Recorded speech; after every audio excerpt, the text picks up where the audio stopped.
What did Rob call you again? What was happening in that clip? Okay, this is not even live. Let's go live.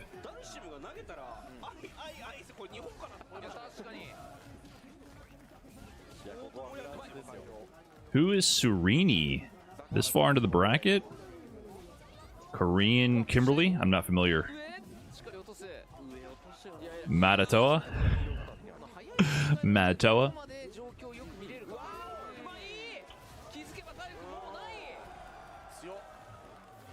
Alright, so this Kimberly Sereni beat Shanghai to be in this position. Mr. Crimson beat Daigo and then Ryusei. Winner of this advances on to a top 8 qualifier. Okay, now we're live on YouTube. What's up, guys? Sorry I'm late. I wasn't sure if I was going to stream at all.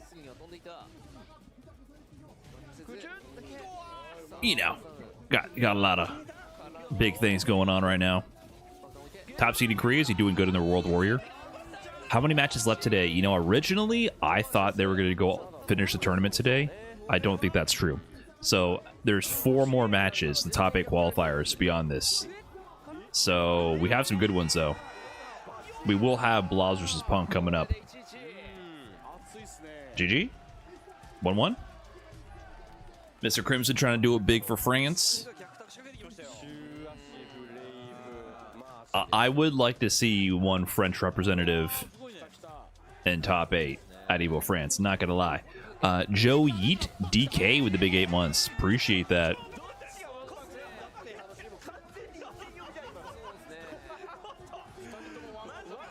What up? Yo, my man, is your name Tone or Tony? Am I dumb? What's up, man? I feel like both work. Tony's your real name, but what do people call you in the video game world? I almost want to read your name phonetically. You know, like Tony, like 2 E's at the end of there. Tone. I figured there was a Tony in there involved. That's why I've been getting mixed. Anyways, hope you're doing good, man. Wawa just won 2xKO. They won enough. Yeah, but that's not... It's not officially a part of EVO France. It's even weird that... Is it even in the same venue? I had to Google where the freaking bracket was. Like I said, my fiance's family is with us right now. So, you know, we've been doing family stuff and all that. So I've been out of the loop. So I was trying to catch up with what was happening. Let's go, Mr. Crimson. And I couldn't even find the 2xKO bracket.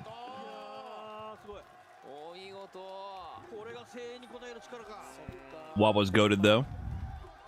Damn, he's feeling it. Good sportsmanship from Sereni. First time I've heard of them. That's cool to see. New blood from Korea. I feel like Korea hasn't had as many newer players breaking out recently. So Sereni's run. Check this shit out. Wow. Geoduck beat Broski in pools. Wawa, Tachikawa, Kungster, lost to Lashar, beat Hurricane and Shanghai. That's a big run. That's a stacked run. So shout out to Sereni. Big plays.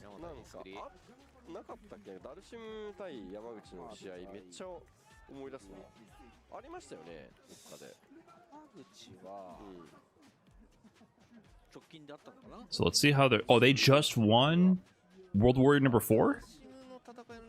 That was a month ago. Yeah, look, they won World Warrior number 4 over Madhawk.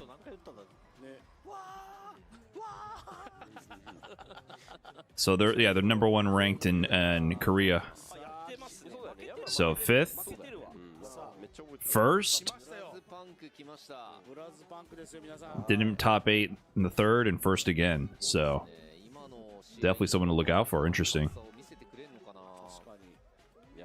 Wawa was ahead of the game. It was in the same venue. It was a great top 8. Wawa was playing Darius Echo. I briefly caught their game. I saw a little bit of Sonic Fox versus Hikaru. Is it Hikari? Hikari? He played Yasuo Echo? Never mind. Yeah, he's ahead of the game. Wawa's figured out the vision that no one else has. He's figured out the vision. Yasuo Echo. Names were swapped. Oh, I think that... Yeah, I think I saw that. That makes more sense because I was really confused why Super Noon was playing Yasuo Echo. Yasuo Echo 2 times assist, what an innovator. Right. That makes sense. I was wondering from briefly what I saw of the grand finals. I was like, huh? What's going on here? They had the names backwards. Hersey 310, thanks for the big 2 months. Here we go, baby. The big one. Blas up against Punk. Blas was sent to losers in a really good match versus Dual Kevin. Dual Kevin in top 8 winners of EVO France. I caught that one. Caught that one on the toilet on the phone. The whole match. I had to stay there for an extra minute or two just to see the conclusion. Punk versus Blas. Have they played in tournament before? And Punk's really picking up the ed. I mean, he used Cammy versus a JP player in losers earlier. But I think it's been primarily ed this run. Empty jump grab on the parry attempt. Sweep. I think Blas actually named Punk as his GOAT. They did a TikTok style interview where, you know, you had to pick between one of the 2 players they put up, and the one you pick sticks around. I think Blas had Punk over players like Daigo and Momochi. Level 2 through. Okay, one more throw interaction. Can't take this throw. Oh, shimmy with it. Okay, Punk. He also used Cammy versus Dulcim. Okay, he's mixing it up. Salutations from a hotel room. What's up, man? You at EVO France? Listen, sometimes when you're at the tournament, sometimes you just need to go to your hotel room and watch the stream on your phone. Nice parry, OS. Listen, is Punk watching Brian F. clips? We'll hear in the post-match interview. Yeah, man, shout out to Brian F. clips. Parry dry rush OS on Ryu Hashogeki. So true. Yeah, maybe it's me getting older, but 100%, like, I gotta take breaks and go to my hotel room and just watch the stream on my phone. Oh, I thought... Good timing on that jump. I thought it was cooked. Will he spend the super? No, he'll die. I was wondering if Punk would even spend the level 1 to escape a DI. Okay, a round apiece. Oh! One thing that players like Punk and all the best players are good at is they let things go. Like, you saw how Blas whiffed the throw. Punk wasn't ready for it, so he didn't try to press a button after. After it was too late, he just let it go. No way. Immediate wake up level 3.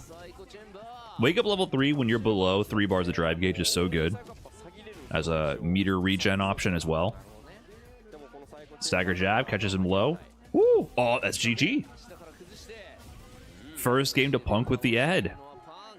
Punk on ed is definitely a good fit. Who has the most similar playstyle to Punk?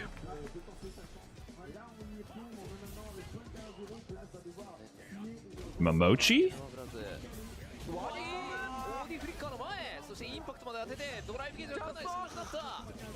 Yeah, actually dropped Cammy? No, he's been using Cammy for certain matchups, but he's been using a lot of ed. Blas is similar too? Not really. Blas be doing a lot of things. Blas has a lot more tech and a lot more oppressive block strings. Punk will reset to neutral in a lot of situations and not overextend. I don't think they're similar. I don't think Crime or Blas play like Punk, in my opinion, at all.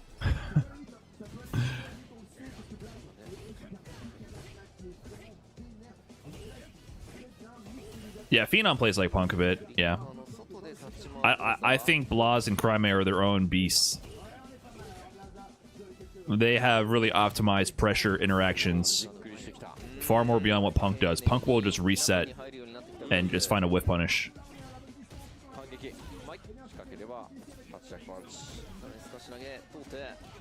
Got him on the stagger jab. Level 3 spends it. Okay, this is not going to kill, but it's going to be one guess away. I already said Momochi. I would guess Momochi if I had to pick another notable player.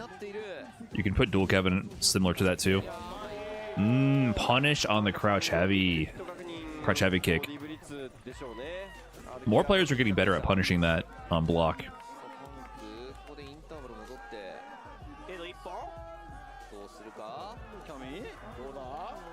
Honestly, Ending Walker? No, dude. Ending Walker does not play like Punk.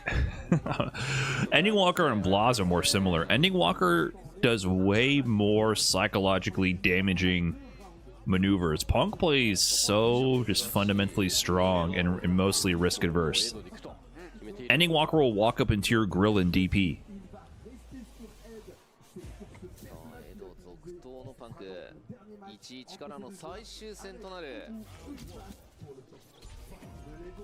He should swap his Ed as unrefined right now. Alright, Punk's coach in the chat.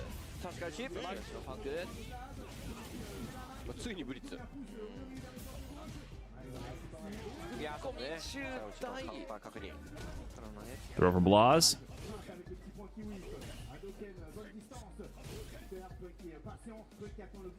Nooch. Ooh!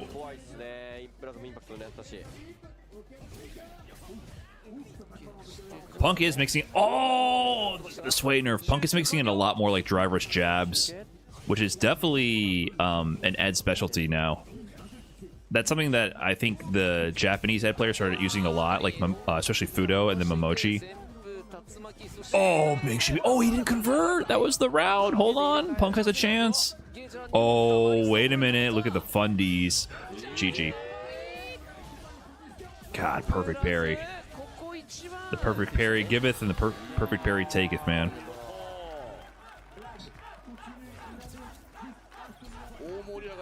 Set point for Blas. It looked like for a moment he might get double NA'd, but fighting back strong. It's a punish. God, look at the punish awareness. When I look at players like Blas, though, I definitely feel like they have a lot more game knowledge compared to many other players. The punishes, the sequences, the frame traps, the spacing traps, it feels a lot more technically rehearsed than many other players. The game knowledge is, like, superior, it feels like. Okay, confirm. You're dead with a level 3. Nice and easy? Okay. Yeah, not gonna mess around. There might have been a path forward there with, like, an awkward level 2 conversion, but yeah, keep it nice and easy. I only caught, like, one game of 2xKO. I was busy this morning. So, just catching up now. Look at the stagger frame trap timing. Gets the Hasho setup. Final round. Blas with Hasho and level 3 is so dangerous. Punk's drive gauge is in a super scary spot. Oh my god, is he gonna go for burnout? I was wondering if he would do like heavy punch to DI there and put them both into mutual burnout. Oh, now he has a perfect parry in a dream. Level 1, it's gonna be meaty. You're dead. You're dead. I think you're just dead.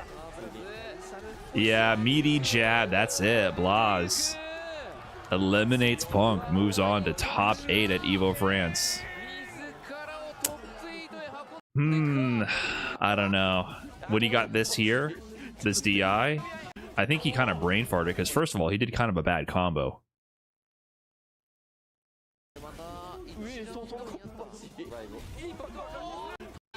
Should have switched to Kami. Excellent hindsight. Great analysis. Last game, last round, should have switched to Kami.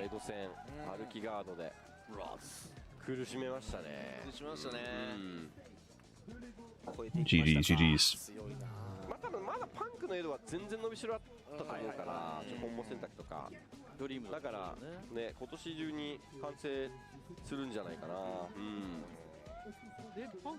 So that puts Blas. Let me move this around. That puts Blas in top 8 losers side, I believe.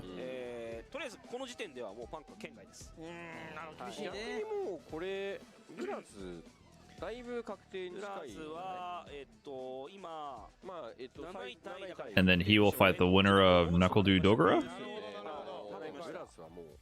I would love to see a dude top 8, even though he's doing it with fucking Mai. Just shows how dire the situation is. Yeah, Kobayashi making a top 8. It feels like it was overdue.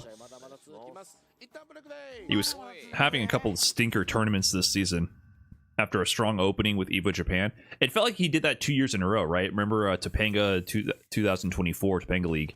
He won that, and then he couldn't really get any similar success in any like open bracket offline and international major. And then he has a super strong performance at EVO Japan this year, and then was getting straight cooked in top 32s, top 64s, or by just TSA and customs not letting him into the country. So he's been having some bad luck for a while this season. So kind of overdue for a big top 8. And this is big for a lot of these players because they need the points. Like Punk needed the points. This is a really important tournament because there's only one more offline premiere. So you see on the leaderboard here, Punk really wanted those points, 300. So he got 9th. So he's not going to get that many. 50 points. So that's, I mean, that bumps him up here. But look who beat him was Blas. I guess Blas beating him, it's good. It puts him ahead of him. But then the other players in top 8, Dual Kevin is going to be jumping above him. Who else is here? Tokido. Is Tokido even on the leaderboard? Tokido from nowhere, 90 points here. Lashar is already in times 20. So that's fine. See, for Punk, he's going to want players like Lashar to go far and Blas. What happened to Momochi, by the way? Did Momochi attend this? Is Blas guaranteed now? Pretty much. I think he's practically guaranteed. Jack killed Momochi? My son. My son. I know Knuckle Du got Xiao Hai.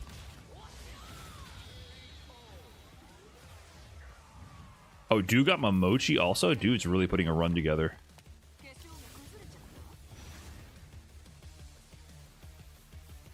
So we got Momochi, Lex, Xiao Hai. Lost to Kobayashi.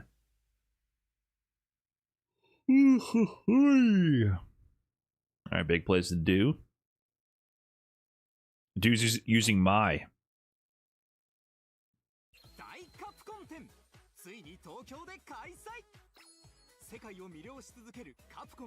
So wait, Knuckle Du got Momochi.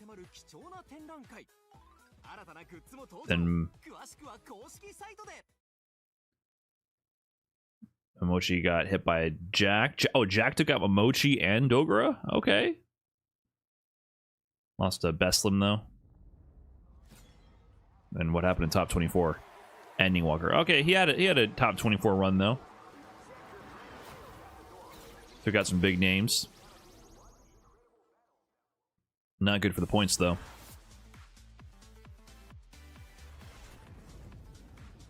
Can't tell if Dogura is doing the run with Elena because of Dark Horse Energy or if he found her viability. Well, he got second at the World Warrior Japan #1 with Elena. And he used M. Bison versus Juicy Joe, I believe. So Dogura has been doing the thing with Elena now for a while.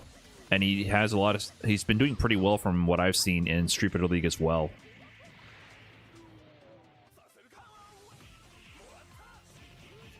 So you see, he got second with Elena, mostly Elena in this one.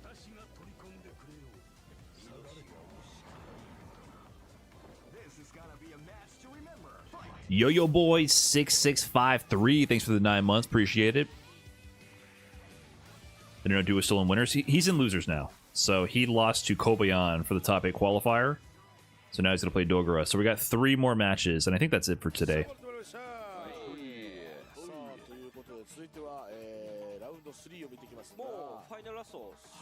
Oh, I should have been wearing my No Motion shirt.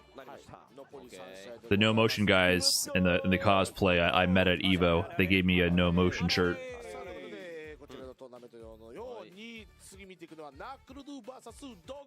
I hope Crimson makes top 8. Yeah, I think that would be cool.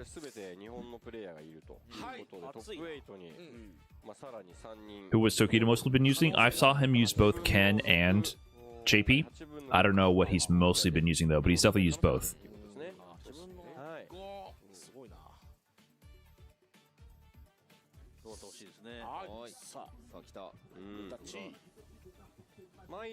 Yeah, Crimson's the only person from France left in the bracket. Don't know how to act. No emotion for me. No motion for me. That song definitely says slow motion, right? I like that song, but I hated that era of music overall. I gotta go back and listen to some 2000s pop rap with fresh ears. I was too biased at the time. Do do do do do ba ba. Whose song is that? Who did slow motion? Juvenile? Did he have anything else? Was there any other big hits he had? I don't remember. That beat was hella good. Back that ass up. That was Juvenile? Okay. Yeah, I was too young to know what was going on at the time.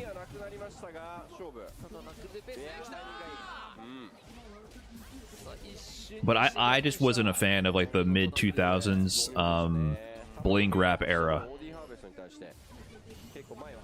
Just and most of the stuff that I've heard again with fresh ears I still didn't like. But Slow Motion was a good song. For sure. Crunk era? Yeah, I wasn't really. Well, it wasn't for me. I wasn't the intended audience. If that wasn't clear. Yeah, the thing is, I like Southern rap, but I think the stuff that was radio popular at the time, which was the only way I would hear any of that shit, was the stuff that was playing on MTV and whatever. I think it's just it did not represent the genre as good as it could have. It's just not comparable to late 90s rap. Right. I just feel like the 90s rap that was also commercially viable was, in my opinion, just better. I like 3-6 Mafia, yeah. But like, who did I listen to recently? His name's slipping my mind. I feel silly forgetting his name. He went on to be an actor. Ludacris. I went back to listen to Ludacris because I was like, you know what? I've never actually heard his deep cuts from his albums, and it was pretty good. I never listened to a full Luda album. Plus frames. Hold on. Do what do you got? What do you got? Throw loops. Rob him do. Okay, he burned himself out for this, but he has level 3. That's it! Oh my god.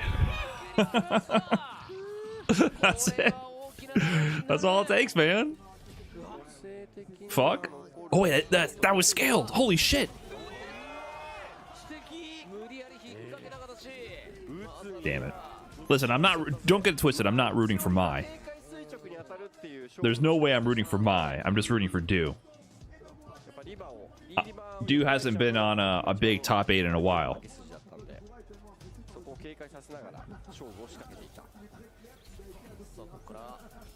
I mean, he's just playing the game, man. You think Do wants to play Mai? You think Do doesn't want to play Guile?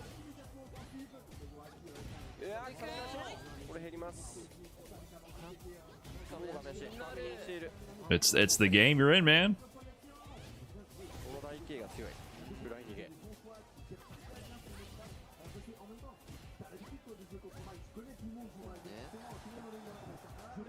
Dude's just trying to be a professional. Nice crosscut.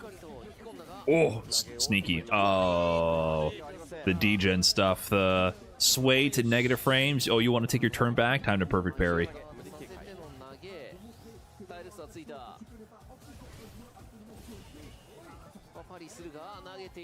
I'm sure Knuckle Du's like, I have no idea how to play this character. NA players are going to have zero high-level Elena experience. Damn, DP again. Dogura guessed incorrectly. TP? Okay. tries to bait it out that time. DI, yeah, good call.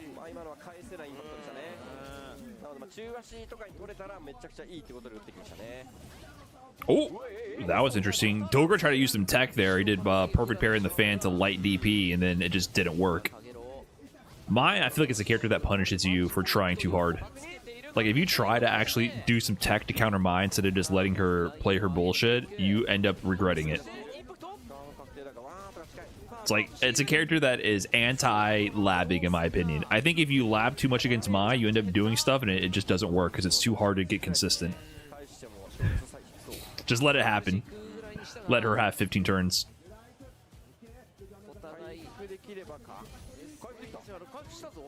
I noticed you aren't listening to the French stream. Listen, no, all respect to the French community, but I feel like if I have to listen to a stream that I don't know the language, I think I'd rather listen to the Japanese stream than the French stream.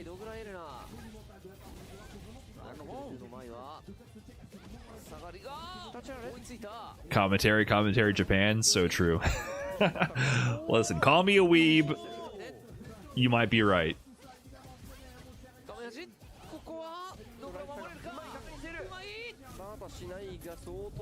You don't want to hear ooh la la every 2 seconds. I don't think. Listen, I haven't tuned into the French stream for that long, but I don't think they're going ooh la la every 2 seconds. Oh wait, okay. Dogura has level 3. Is he gonna wake up with it? Oh my god! No way. Okay, well that's gonna be scaled and has a bunch of lights in it. But is Dew burnt? I didn't see how much dry gauge he had at the start. Oh my god. Okay, equal burnage. Oh, he might get shipped. Oh, he got the counter hit throw. All right, tied up.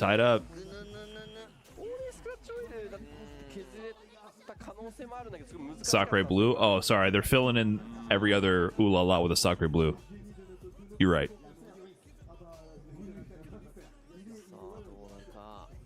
But like, why is the main Capcom channel in French too? I don't know. You know, everyone complained about the lack of EU commentators for UFA and them doing the remote American commentary. And I thought, fair, that makes sense. And now they're doing on-location French commentary in the French tournament. And now everyone's complaining about no English. And I'm like, well, I don't know. I feel like they kind of listen to your feedback. Now it's local commentators at the French event speaking French. They overcorrected. That's what it feels like. I think people were trying to say like, oh no, we want people there but to speak English.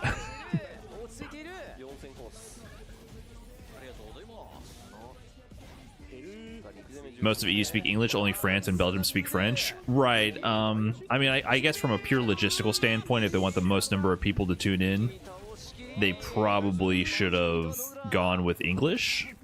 But I'm not against the event in the region speaking the native language. It doesn't bother me that much.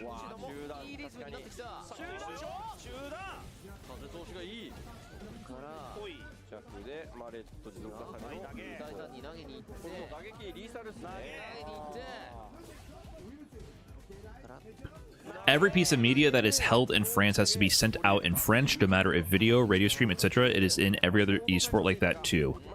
You mean it has to as in like law? Or just culturally that's how it's been done? Is there some kind of law that's going on? Law, really? Damn. What happened here? Dogura takes it. Good run to do. I was definitely hoping for a Dew top 8. Dogura guessing correctly and everything. Well played, well played. I mean, Dew's kind of proven his point, right? He definitely feels he has to kind of switch to Mai over Guile.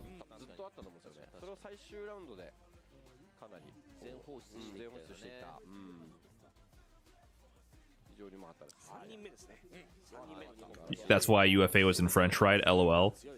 Right.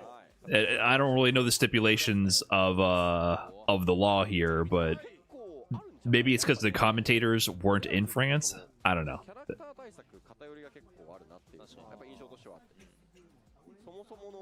French has funny language police stuff. Same here in Quebec. Huh.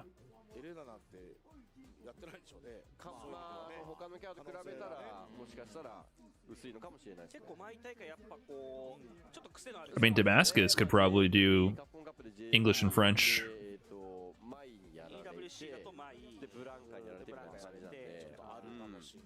Oil King going up against Kawano. Oil King's really been committing to the Terry, and it's starting to yield results. It's very surprising to me that Oil King is pretty much dropping Rashid. Oil King has been a Rashid player through and through, and Rashid is really freaking good. But so is Terry. So I guess he just feels that Terry's style just suits him better. It's interesting to see like Dual Kevin made top 8 winners here with Rashid, and Oil King got close, lost to Lashar. But Dual Kevin definitely does not play like an Oil King. Oil King is much more offensive, likes to get strong offensive sequences, take some risks here and there. So maybe he feels that Terry just fits his offensive style better.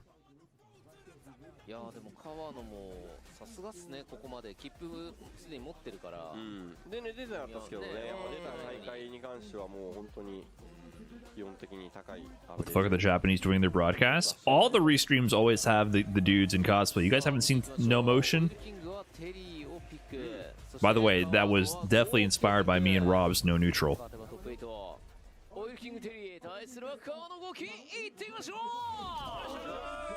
It's crazy. The reach. Yeah, they're cool guys, but they always bust out a cosplay.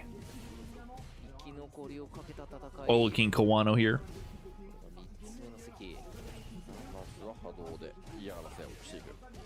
Low confirm. Terry's a cool character, man. Was that prediction? Really good crack shoot right there.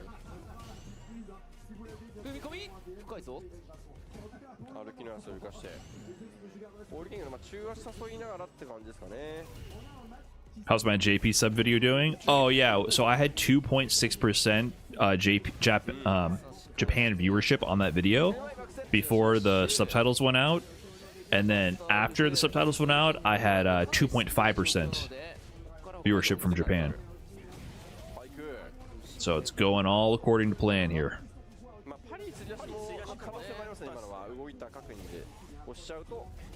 All according to plan. Damn, back-to-back perfect parries. Hold that.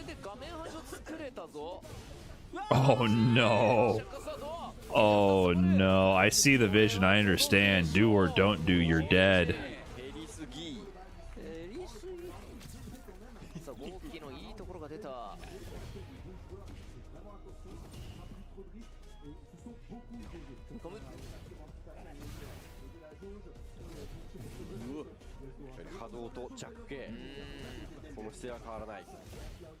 I love fighting games, but I hate the plus-minus frame advantage planning and combo metas. I feel like fighting games are now more like doing your tactics and intuitive reactive gameplay. I think that just means that everyone was bad when you played fighting games for fun, and now they're not bad. I miss when we all sucked ass, and that's true, dude. When people get good at video games and good at games in general, they can stop being fun. The ugly truth is revealed when games get optimized. But there's also some design considerations. I understand what you're saying. Things like input buffers and pushback definitely influence how relevant the frame data is. Like, for example, a game like 2xKO, any sort of chain cancel game, Marvel, 2xKO, the frame data is going to be far less relevant because it's a lot more about the fluidity of the cancels, and there's more tools to increase pushback. Scrub quotes right there. It's not really scrub quotes. I mean, there's some validity underneath the hood. It really cannot be overstated. Nice stand lag kick whip punish. It really cannot be overstated how much input buffers and decreased pushback influence how much it's required for you to understand the frame data on interactions. Whereas in Street Fighter 4, because of input buffers and because of how much pushback there was and everything, yes, people were also just more ignorant of the details of the game, but also the game engine made it so that those minute interactions weren't as relevant. You'd have to know frame data on a few key things, but you could also play more by feel because you reverted to neutral in a lot more situations. So it wasn't as critical to be like, as soon as I block Kami crouching medium punch, I must mash crouching medium kick frame perfect and all that. So those are real valid concerns that might sound very foreign if you've only been playing Street Fighter 6 or Street Fighter 5.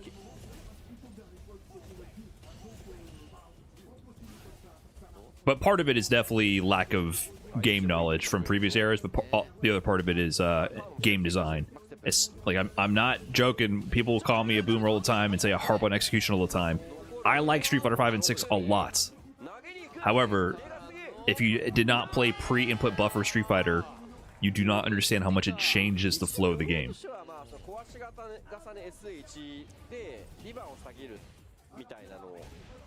Big whiff punish. I kind of took it as a hate that we have to learn everything about the game to keep up. Right, that's part of it too, for sure. But also keep in mind, before you did not have to go to training mode as much. You could just play the game. But now, if you don't know the frame data on certain things, you can get very easily cheesed. You definitely have to do a bit more homework in training mode now and understand the frame data. What is the frame advantage in this sequence, so I know which button to press to stop the cheese from repeating. So I think those statements have a bit of both. I think I understand that I understand the urge to immediately go scrub quote. I definitely feel it there too. But underneath the layers of the scrub quote, sometimes there's a little hint of something legitimate there.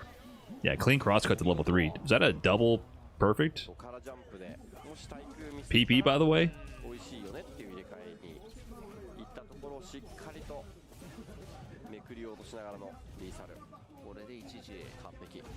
Oh, punish the low 4 target combo, optimized. Oh, he's baiting out the parries. Kawano's whiffing some parries on the fake fireballs. That's going to cost you the drive gauge. Nice, perfect parry in return. I like games 43. Same here, man. Appreciate the big prime. A wake up jab from Oil King.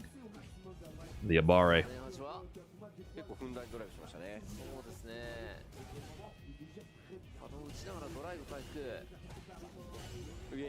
Dude, heavy round wave is just asking to get perfect parried at high level. Oh, nice trade combo. Oh god, Oil King, your DPs are not working. Red again. Kawano, set point. Mr. Slap happy with the big 3 months. Thank you. Which vid had JP subs? On the Clips channel, the inside info on the Capcom Cup fiasco. I investigated getting some JP subs on that one. Seemed like a relevant topic for the Japanese community. Something I'm going to keep playing with here and there and see how that works. Thorium Light for the 2 months also, thank you. Love the 2XKO guide video.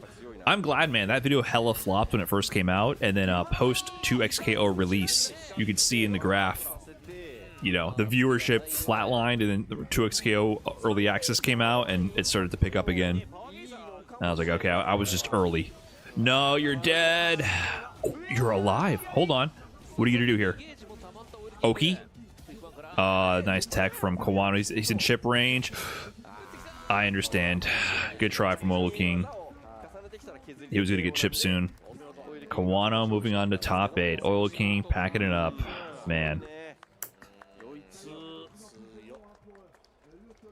Oil King hasn't had a big break in Street Fighter 6 in a while.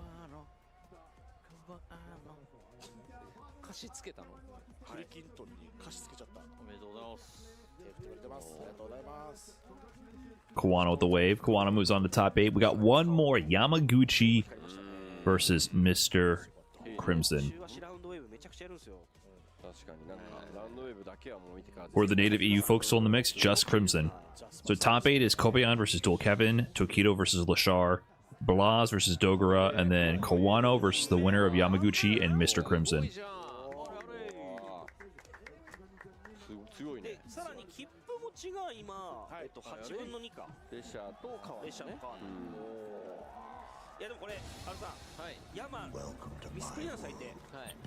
Yo, Northwest Core the big 2 months. Appreciate that. Oh shit, Scam Train. Thank you guys. Appreciate all the subs and resubs. This is the last set for the day? I guess so. If I understand correctly, this is the end. I know I was a little late. Figured I'd pop in for a second.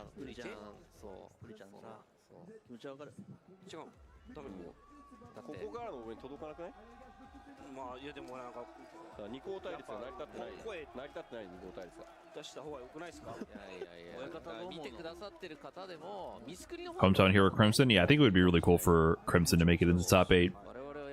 I always enjoy having at least one hometown representative to keep things hype for the crowd, for the local community. Will I be streaming top 8 tomorrow? Maybe? So I have something... What the fuck? Production? Hello? What's going on here? Hello? But anyways, we got one thing going on in the morning, and then we're free for a while, so I might be able to stream top 8. Might.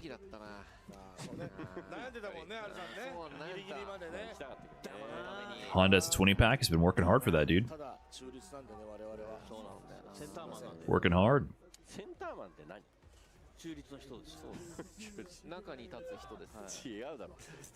You should watch Do vs. Shanghai later. Yeah, I think I'll catch up on a few matches after this one because I didn't get to see a lot of them. I think that might be the plan.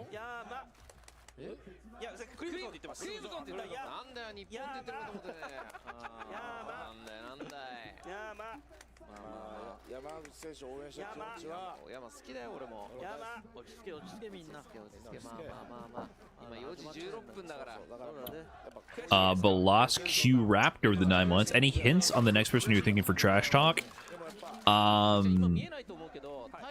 You know, to be honest, it's already leaked on Patreon.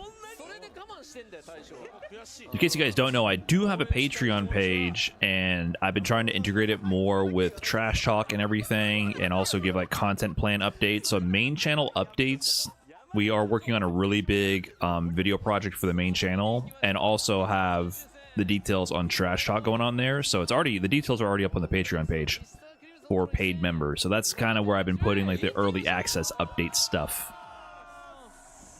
So if you're interested in what's going on with the Trash Talk podcast and main channel, because like I said, my goal, we're still working on making this a reality. My goal is to have the main channel have some real nice, high quality, longer video projects. Patreon email showed me the guest league even though I'm not subbed. Well, we're working on it. If you can't tell, I don't know what I'm doing and I'm figuring it out as I go. So I appreciate you guys keeping it on the down low. But of course, it's got to get out eventually. Like, for a while I figured, oh, I should make this all like a super hype random reveal. But I'm never going to control that. And it feels like an easy way to say, hey, if you know, drop some support, I can give you a little perk. Readable name with the Prime. Yeah, that is actually a very readable name. Well done. First round of Crimson. Doing it big for France. So you guys playing Dhalsim like a rushdown? Dhalsim, since Street Fighter V, has always had an element of rushdown for sure. And I think with Mai versus Dhalsim, it almost behooves Dhalsim to kill her before she can set up shop. Since Street Fighter 4? Street Fighter 4 Dhalsim rushdown was nowhere near as good. Nowhere near as good. Street Fighter 5 had great rushdown.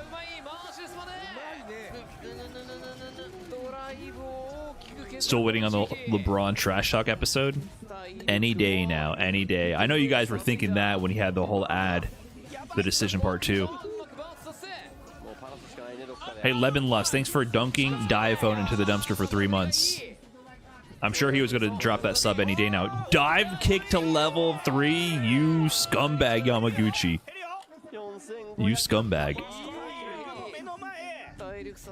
Hold on.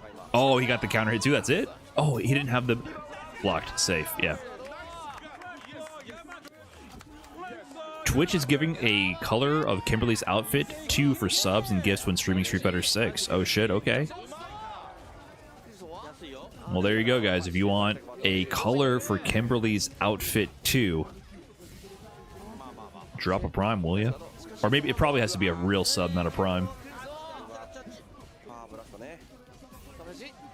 I don't know. I don't know how any of this works.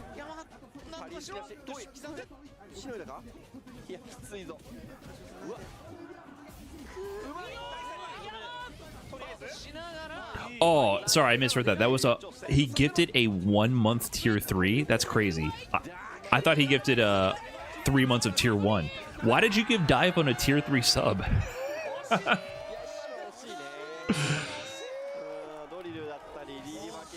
Aren't you supposed to save that for Pokimane? What's going on here?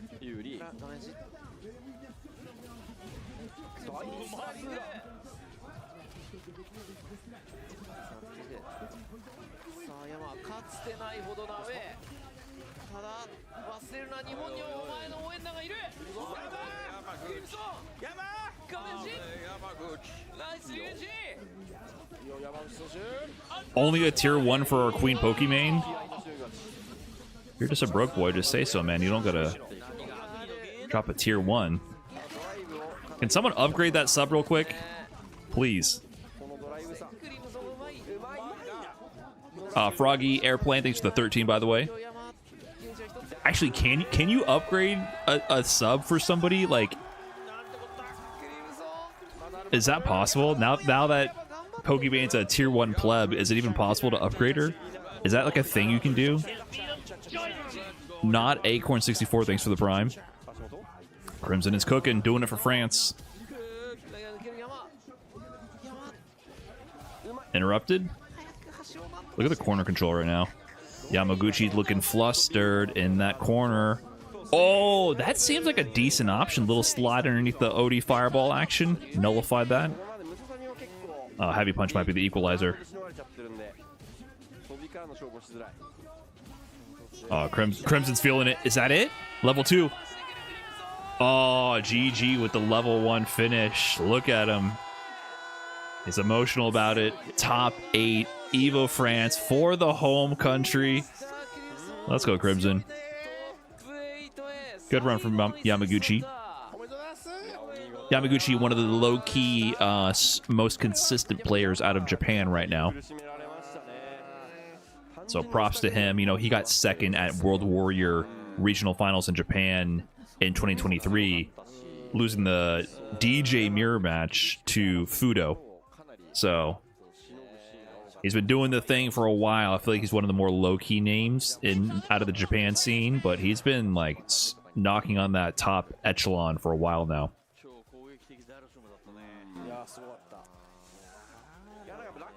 But good shit to Crimson, giving France someone to root for in the top 8. I'm a fan. And that's the top 8 bracket, man. Top 8 is set. Dual Kevin, of course, has his Zangief Demon, man. Of course. Yeah, Copion with the Zangief, Dual Kevin Rashid, Tokido with JP and Ken. Just playing the Season 1 villains right here. Lashar playing... I think Lashar played mostly Ed this bracket, from what I saw. I didn't get to see too many of his games. Dogura there with Blas, Mr. Crimson, Kawano. You saw some Terry? Yeah, I didn't catch his games. I missed out on those. Honkalugi, thanks for the 10 months. Spencard the 11. Thanks everybody for the subs and resubs, guys. The sub count, I'm not gonna lie, is reaching drastically low levels. So I appreciate you guys dropping a prime and resubbing. I have been failing to capture the primes recently. And there hasn't the Brian F. Stonks are at an all-time low. So I appreciate it. Rilu SC with the prime also. Recession indicator. I think it's more that I just haven't done anything hype. I think in the FGC, the way things go with that, you gotta be in the thick of it. Like, I think people like subbing to the active players doing something hype. So it makes sense to me. All you gotta do is remind people to use them. Right, but I can't do that while I'm just like labbing 2xKO and being bad at the game. It doesn't work the same. Thank you guys. Dragon Rage 210, the Mr. E user 1 with the 18, Kontaku with the gifted sub to Daigo the Beast. Once again, another tier 1 to Daigo. Come on, man. Our Queen Daigo, only a tier 1. Tedious Pie with the 5 months. Sharon Hendricks with the Prime. Lazy Farmer with the Prime. Thanks, everybody. And VIPIVV with the Prime also. You think Kobayon's taking it?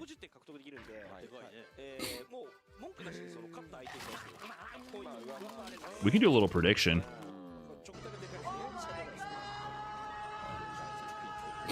Excuse me, running nose. Let's see, do I have that poll? Yeah, let's do a poll.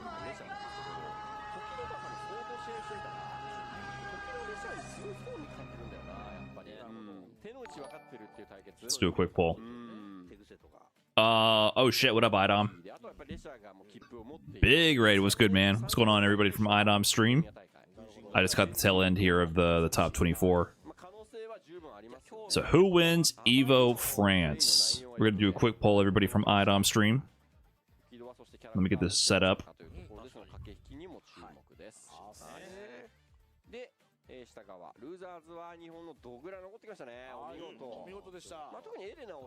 Okay, so listen. If you've never done one of these polls before, here's what we're gonna do. Like, let me get the music going. So, we're gonna get a poll going here. And the way it works is you're gonna type the number in chat on Twitch. Sorry, YouTube guys, we're doing this on Twitch only. You put the number in chat to signal and vote for the player you think will win EVO. So each option will have a number next to it. Just type that in chat and hit enter. And that will signify who we are looking for. So let me, do I have this set up? So start poll.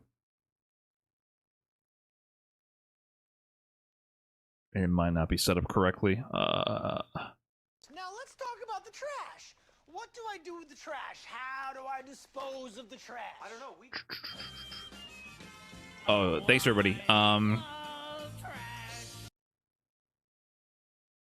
Oh, am I blasting the music? Is that better?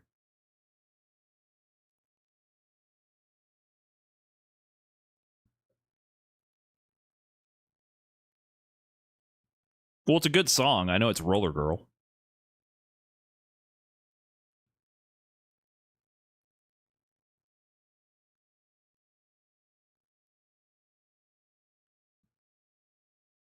There we go.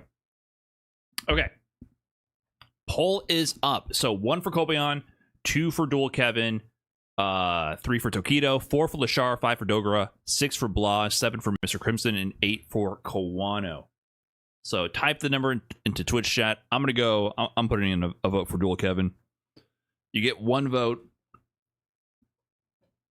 And that's it. Let's see what you guys think.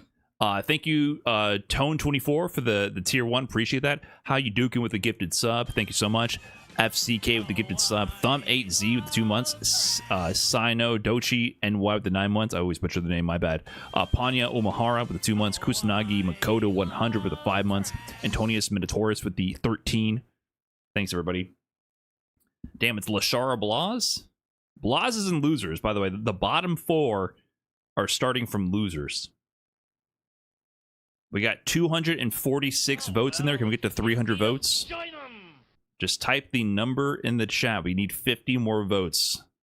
If you're AFK right now, if you're lurking in the chat, 1 for Kobayan, 2 for Dual Kevin, 3 for Tokido, 4 for Lashar, 5 for Dogura, 6 for Blas, 7 for Mr. Crimson, 8 for Kawano. Let's get those last votes in there. Listen, I know you have me on the second monitor. You got to get 4 more votes. Handful. Actually, the votes are pouring in. I'm calling out the lurkers. It's working now. Okay, we're going to close it in 5, 4, 3, 2, 1. Lashar. You guys think Lashar? Leg out, man. He's too good.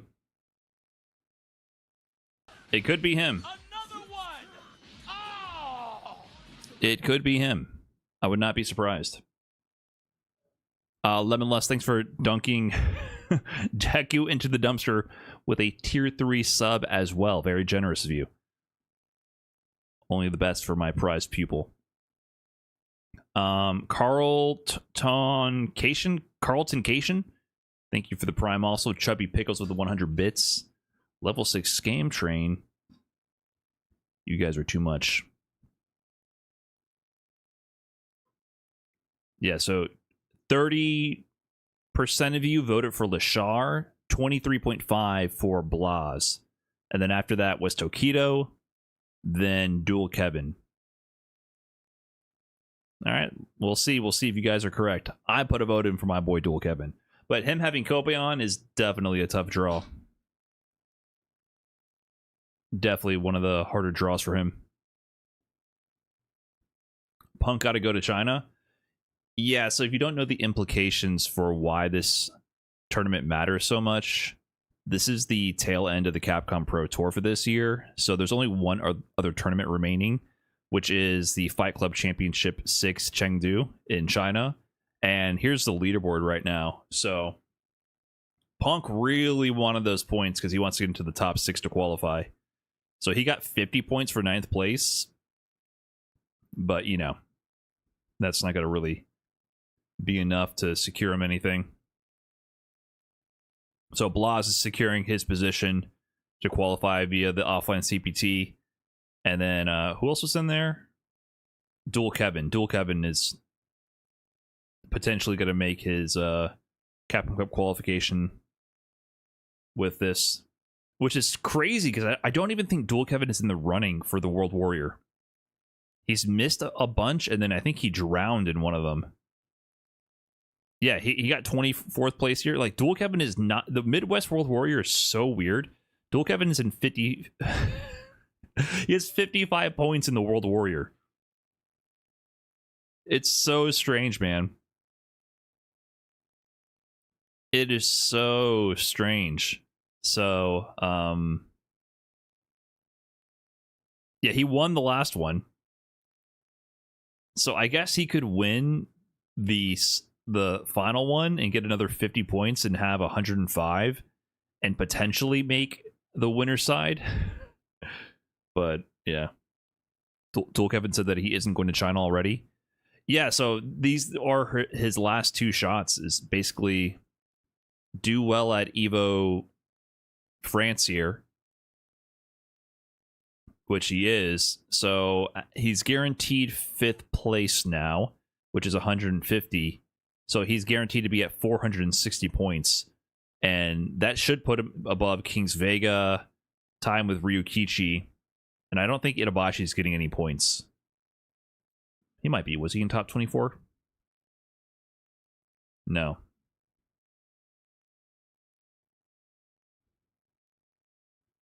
So he's in a better spot for sure. Only Kawano and Lashar have qualified. So in this top 8, you're asking who's already qualified. Lashar's qualified via the CPT, winning Combo Breaker and CEO. Kawano is qualified via Street Fighter League Championship from 2024. And that's it. That's the only 2 people who are officially firmly qualified. Blas is most likely going to qualify after EVO France from the points. Most likely. Garlic Pepper with the Prime, thank you.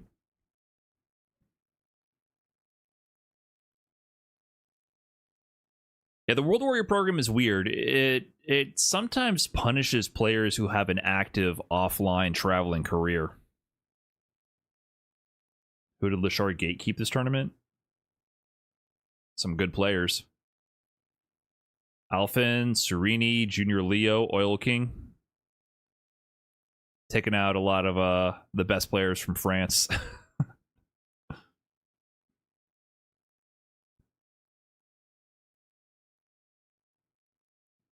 I got gifted a tier 3 Deku sub. Like, someone dunked me into Deku's dumpster, you're saying?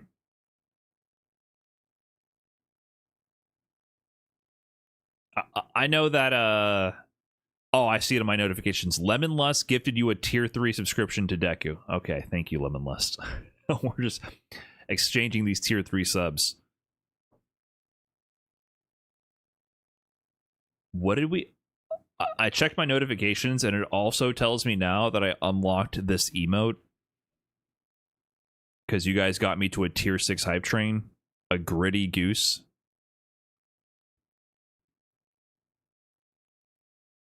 I think we all have a gritty goose now.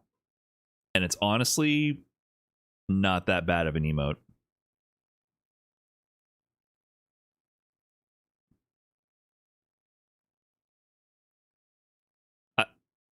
Did you have to participate in the hype train to get it? Is that how that works? Twitch is so weird. They put so much effort into psychologically manipulating you guys to give up money to not have FOMO. It's crazy. The entire platform is based on, man, I better give this stranger some money so I don't miss out. That's like where all their effort goes into. All of their effort goes into figuring out how to psychologically manipulate their viewers.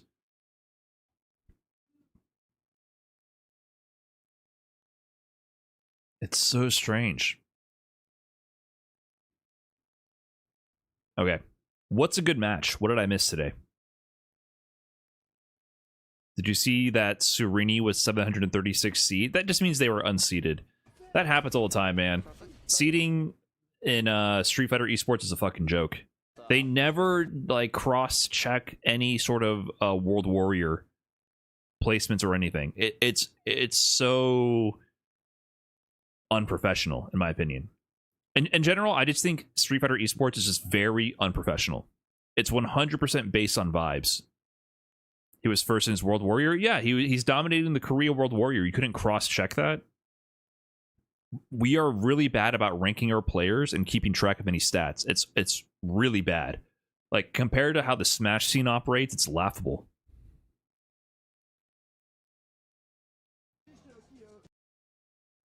Was Endwalker Kawano any good?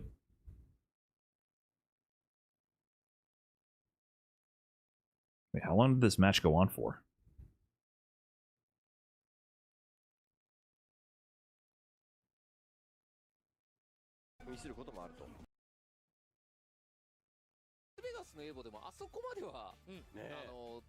Why is this VOD only an hour long? They broke this up.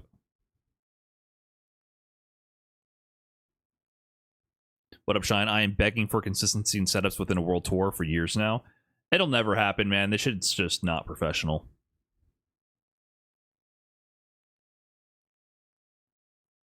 Whoa.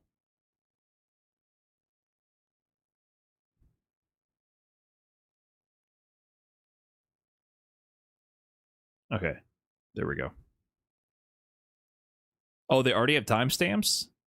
Well, you know what? Colored me surprised here. Capcom Fighters JP. They put in some work.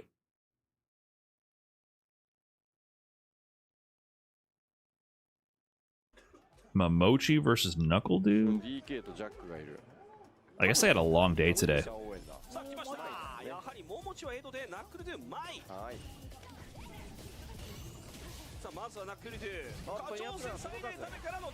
Good opening. What up, Jeremy? What's good, man? 11 plus hours? Yeah. It's always the Saturday. If you're gonna go deep into the bracket and make a run for that top 8, and you do it for through losers on a Saturday, it's an all-day affair. Will I check out some 2XKO EVO content? I'm down. If there's any good matches, I kind of want to watch Sonic Fox and their Warwick to see how to actually play the freaking game.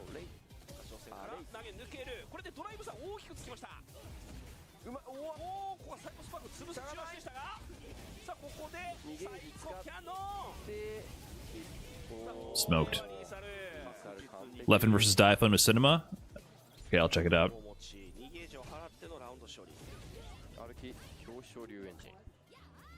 Sonic v Wawa was crazy. Speaking of Wawa, how the hell is DBFZ getting an update? DBFZ is getting an update? What is going on? That game just won't die. One more Goku. DBFZ when it comes time to put Goku in the game. I got one more in me. Nice, level 2. まあ若干のかさばりですね。そうですね、クリーンヒットではなかった。はい。まあ端に寄せられて、ここからドライ SA を回復しながらうまい。そううまい。中アッパーの全身を使った。 What was that? ここからドライ SA を回復しながら Tech. そううまい。中アッパーの全身を使った。なるほど。さあこれで2ゲージ、ドリームゲージが溜まったぞ。マイナスタイク。マイナスタイク食った。こ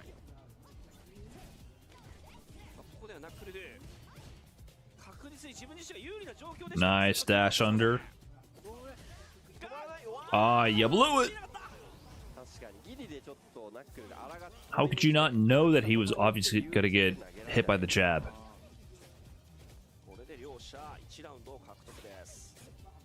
That's always one of the worst feelings when they eat your tick and then it makes your throw whiff.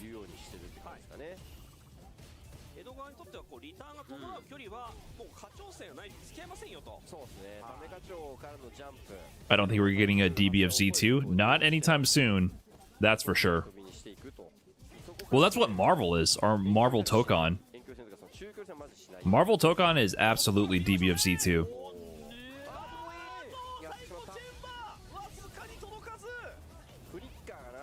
It plays so similarly.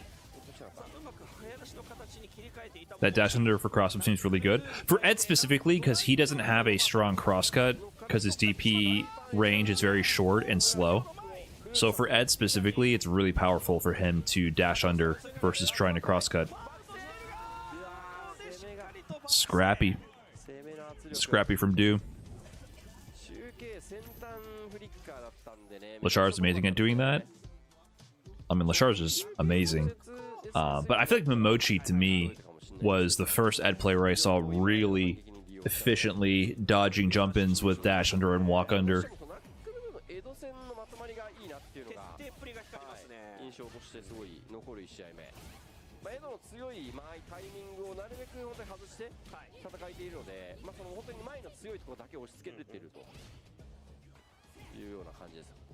Look at...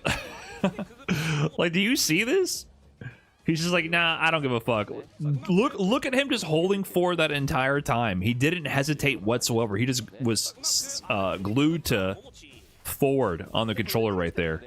Cleanly walked under.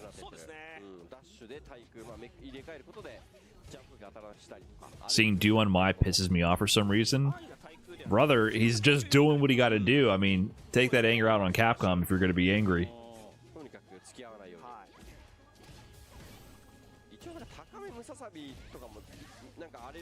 I don't blame you, but it's a sign of the times.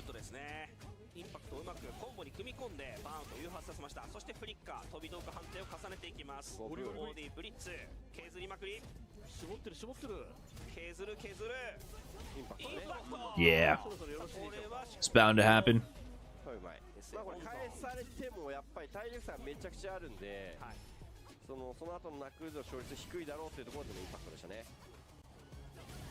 When Do is not playing Guile, he chooses some devious characters. That's because Guile is also a devious character. Don't let anyone fool you. But Do has always played that way. He's always played to be a bully.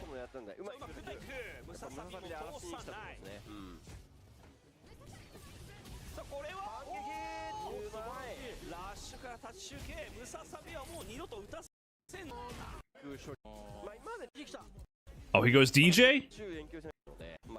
No, okay.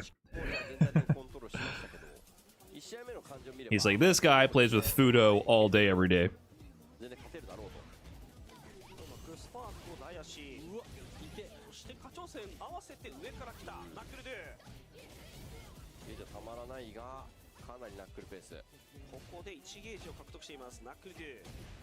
Nice whip punish.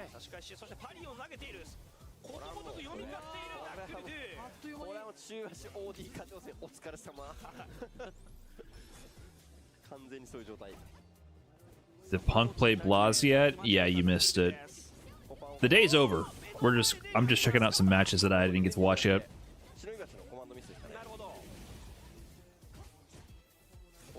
持ちペース。はい。でこういう状況のジャンプはかなり対応できているので、ナックルも上から行きづらいでしょう。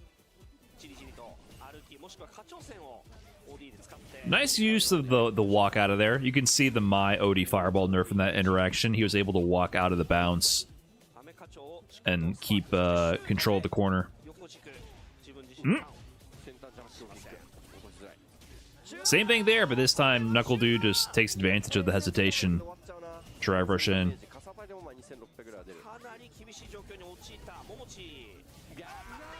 Jeez. That fireball, man. That fireball. There is no escape. What was the most banger match? Was it Daigo Juicy Joe?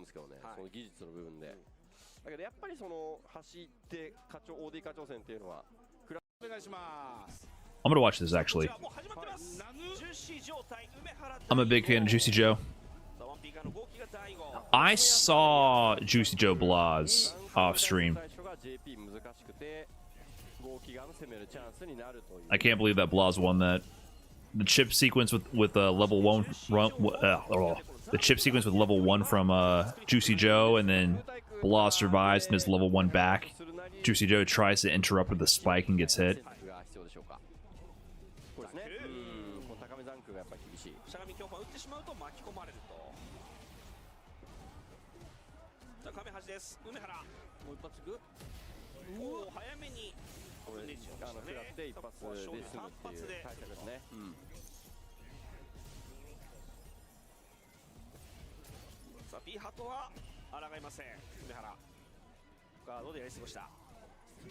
Nice towards heavy kick. Tokido used both JP and Ken. In there. Daigo just takes the throw. A punish counter throw would have killed there. He tried to parry.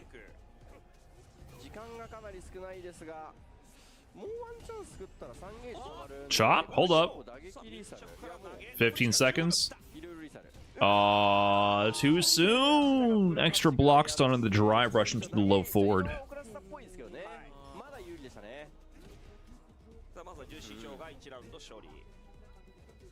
Hot take, but Tokido's Ken is infinitely more fun to watch than his JP.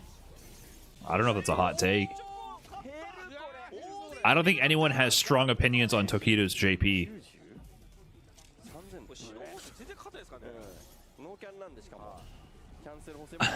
The only opinions I've heard on people watching Tokido's JP is people saying, yeah, his JP's not that good yet. That's the only thing I've heard people say. Or they're like, wow, he's finally winning matches with JP. It's never like, yes, Tokido's JP is the character I need to watch. Fair enough, I know people don't like Ken.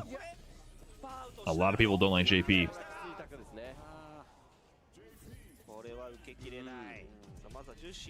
Why did he drop Ken? Ken in general doesn't get as much playtime now at top level after this season's balance patches, the nerfs to Jinrai, and his throw loop nerf.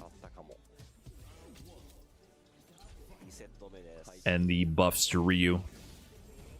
And Akuma being Akuma. Other options to choose from. Klecha Chacha? Klecha Chacha. Thanks for that Prime, appreciate it. Enjoy the mid-tier emotes. JP is cheap, facts.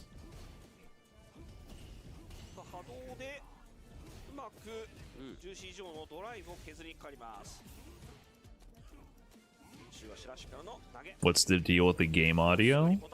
Nothing. I could turn it up if it's bothering you, I don't know. Prime Miss Seor, thanks for the Prime.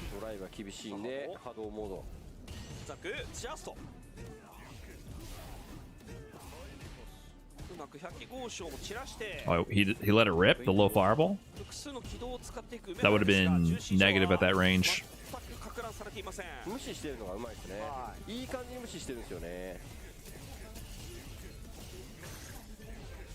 時間が減ってきてます。残り時間は30秒近いです。抜ける。これで重心 Nice air to air. 空対空から投げ抜けたら梅原。2ゲージはあるけど、まあ確かにここは昇竜。さあ早めに仕掛けられるよりもあと。 No way. What? マジかもう。打ってきた。今勝てればいい。 Towards MK to raw level 2 on the read これで体力リード。 in the first round of the game. Heckle me softly with the 11 months. Thank you. マジで今勝てればいい。確かに触られたら今ラブしかで相当きつかったんで、もうずっと勝負どころだったんですよね。セットの判断さすがですね。そこをしっかり、まあ分かってて That の was a big walking grab. Mr. Beasto? その流れを。 What did I just hear? 分かってての選択だったんで。突然牙を向いたビースト。 Beasto.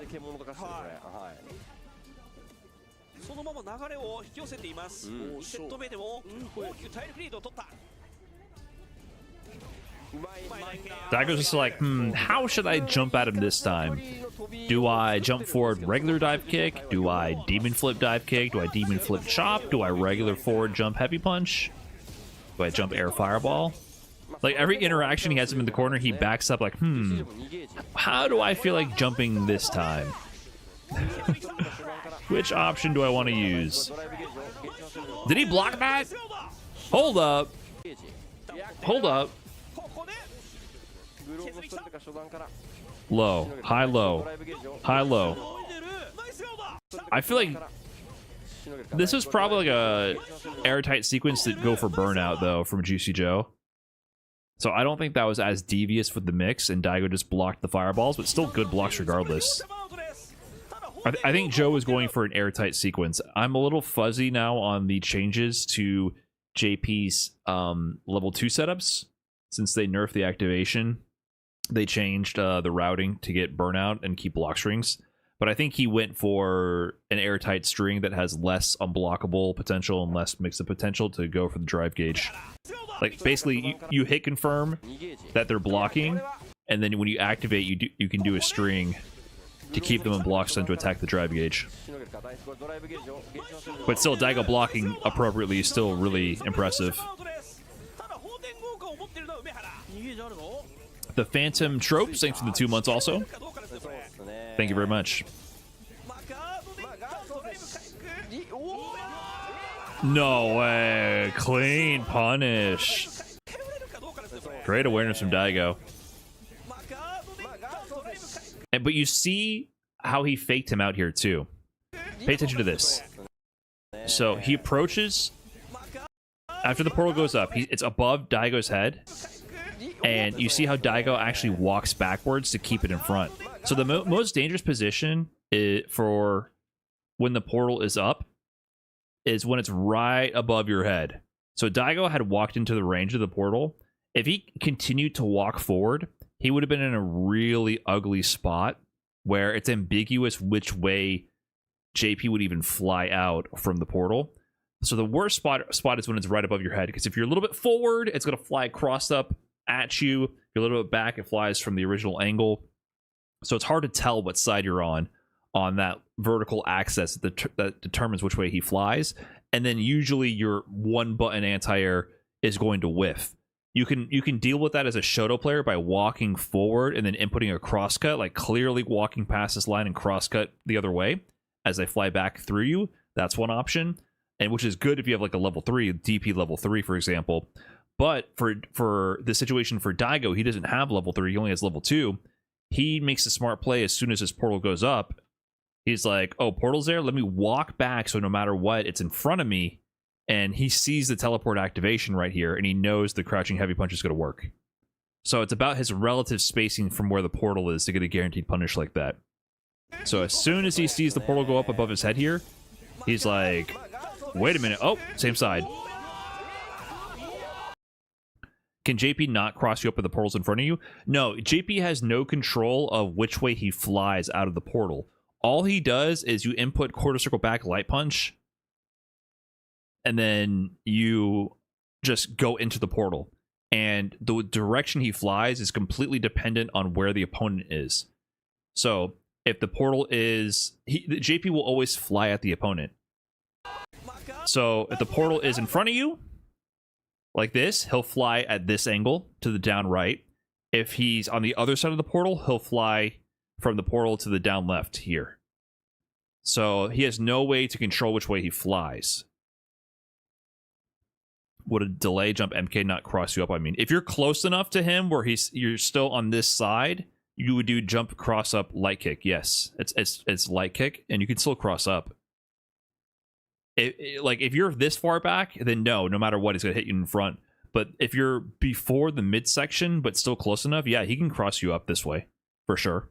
That's why it's a danger zone. That's why being within this cone underneath him is really bad, because you don't know which side he's going to fly out on, and he can also cross you up on the same side. It gets really ambiguous in the danger zone.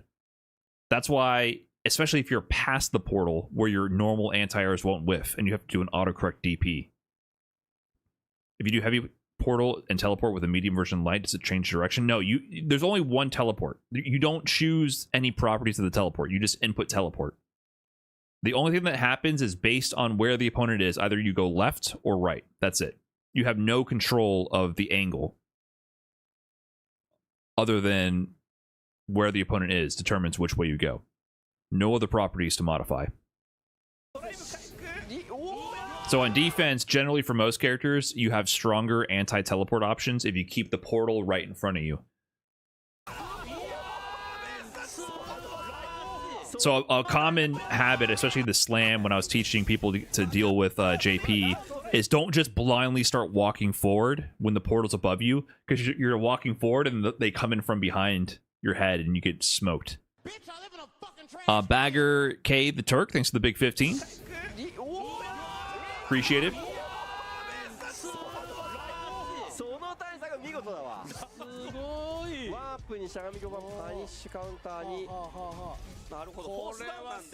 Yeah, some characters, if they're beneath it, they have good options.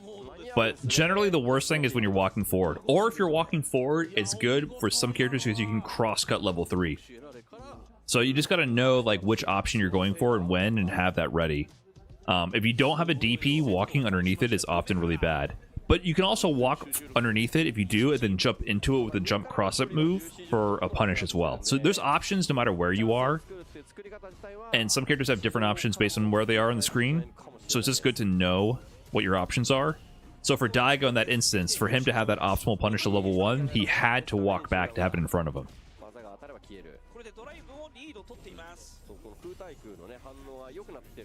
Yep. That was a game of chicken. So you see here, you also don't want to end up in a situation like this versus JP. Usually, as soon as you parry versus the portal, you're in a bad spot. So this is really good from Joe, because Daigo's holding parry. The portal is about to activate the auto time spike, and he could potentially parry this fireball. But once this happens and he does the feint of the fireball, now you're stuck holding parry, which means that, the JP player can go, you're holding parry? Let me just teleport through the portal and throw you for a punish counter throw. But the counterplay is to do hold parry, and when you see them teleport, you should drive rush, and then you can even input a DP out of the drive rush. Now, if you were like closer, if Daigo was closer to the portal, he would have a better angle. If he was a little bit closer, he could have done drive rush cross cut. Or if he inputted the drive rush sooner, he could have done a drive rush DP out of this. But I think he was too close or too far away. If he was closer, more underneath it, he could have done drive rush cross cut and avoided this. But this became a game of chicken, because you see that Juicy Joe might be thinking, he's going to be stuck in parry. I'm going to teleport empty and then throw him. Daigo instead chose to do the drive rush OS.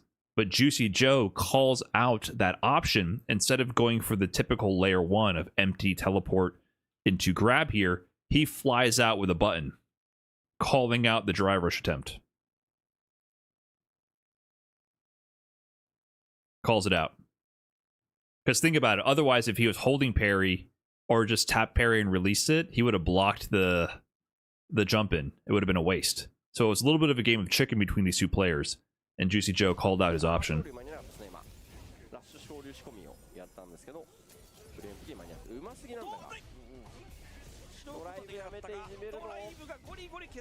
Yeah, punish on the fireball.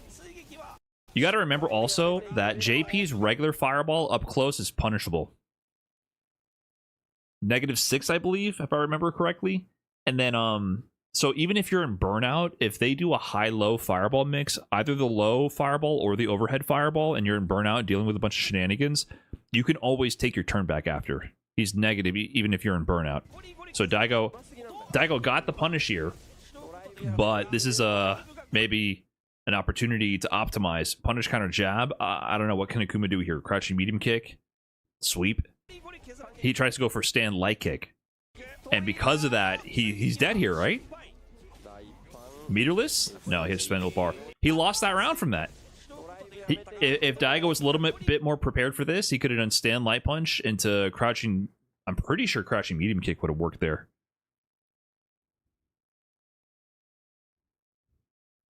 So that's, you know, one of those small interactions that Daigo just wasn't ready for, that ended up getting him punished. Stand light punch on punish counter will be +8. So he could have done probably crouching medium kick, or maybe even crouching heavy kick. No, sweep wouldn't work. Maybe crouching medium kick. JP really doesn't allow for mistakes. It's not just JP, dude. That's high level. That's everything. That type of interaction can happen in any matchup where you mess up and are a little unsure of your options. That happens all the time at high level. This interaction of like being ready for your opponent to mess up their opportunity and then punishing them for that. This right here, he went for the stand light kick to combo, but the pushback was too far, and then you punish immediately with the button. This is an extremely common interaction at a high level.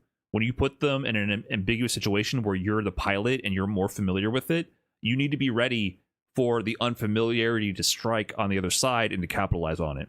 This happens all the time. Many interactions. Like Ryu donkey kick spacing. Yeah, spacing traps even on your opponent's like successful punish. People mess up their punishes all the time. So this is about character knowledge, leveraging your increased knowledge of your main that they might not have.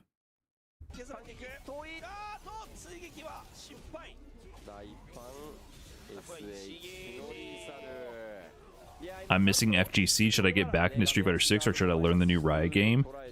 You should sit down at your computer or console and do whatever you feel like. And you should also remember to breathe. And drink water. And eat.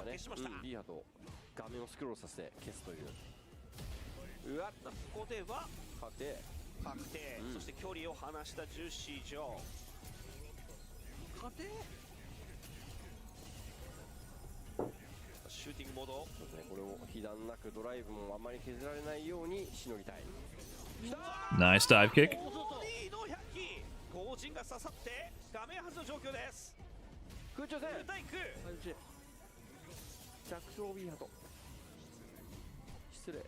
Daigo wasn't ready for that one? But you see, even Juicy Joe's not anti-airing because scared of the air options. Damn. Sometimes you just got to do the half-screen raw drive rush overhead, man. Sometimes it's what you got to do. Oh, baited.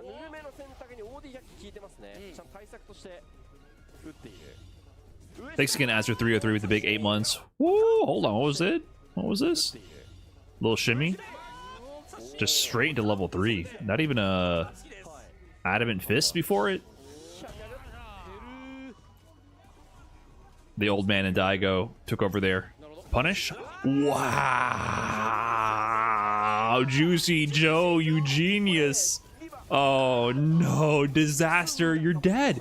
You're literally checkmated! No way! That's what happened? This is why you guys said it was a heartbreaker? I didn't see this one. What a genius! Daigo, you madman. You're dead. Oh my god. This was crazy. So this dive kick was extremely negative. Daigo's working on a perfect here, by the way. Was that punishable at that height? I forget the rules. JP's a little tall. Let me see here. Yeah, I think that was potentially just a punish. That could have been -4. Actually, that dive kick is always safe. I think on a tall character, if it hits on the head, it could be punishable. I don't think it's always safe. It's definitely more safe than it was in Street Fighter V, but I think this one might have been punishable. That high on JP? JP, I think, is taller.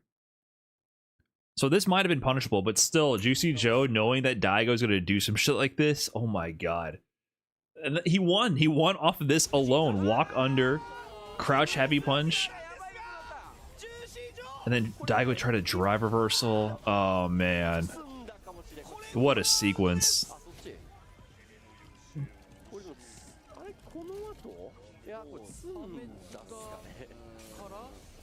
What a sequence, dude. Oh my god. That's how Daigo, he lives and dies by the sword, man. That's how it is. Sheesh. But if that landed, we'd all be saying how much of a genius he was. That's how it be in fighting games, man.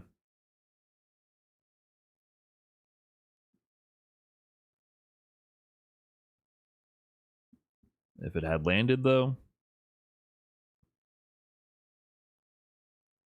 Let me see. Anything else interesting around here?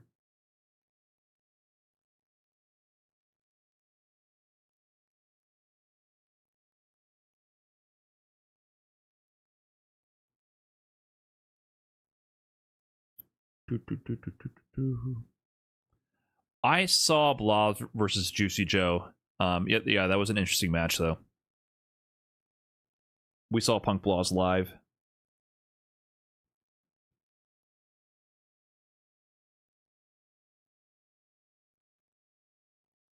Do Kobayan?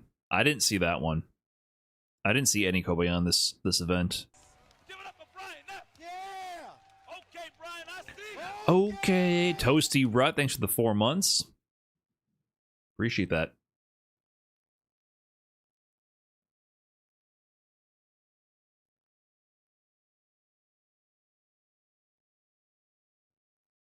Is that here?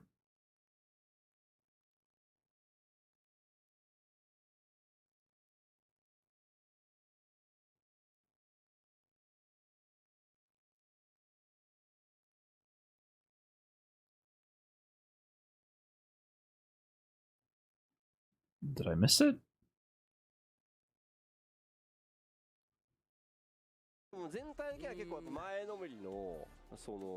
Oh, right here. 決めるのはどちらなんでしょうか。1P 側にナックルドゥマに対するは 2P 側日本の小林。小林ダンギフの登場です。はい、よろしくお願いします。立ち込まれてまず中足。これが前としては一番やりたかった。画面足に追い詰めて。画面半分ほど運びます。中弱の確認から画面足へ。Row loops. Nice confirm. Dude's not looking scared right now. Single hit confirm? Should have been a single hit confirm into driver's cancel. Oh no. Is this how it goes down?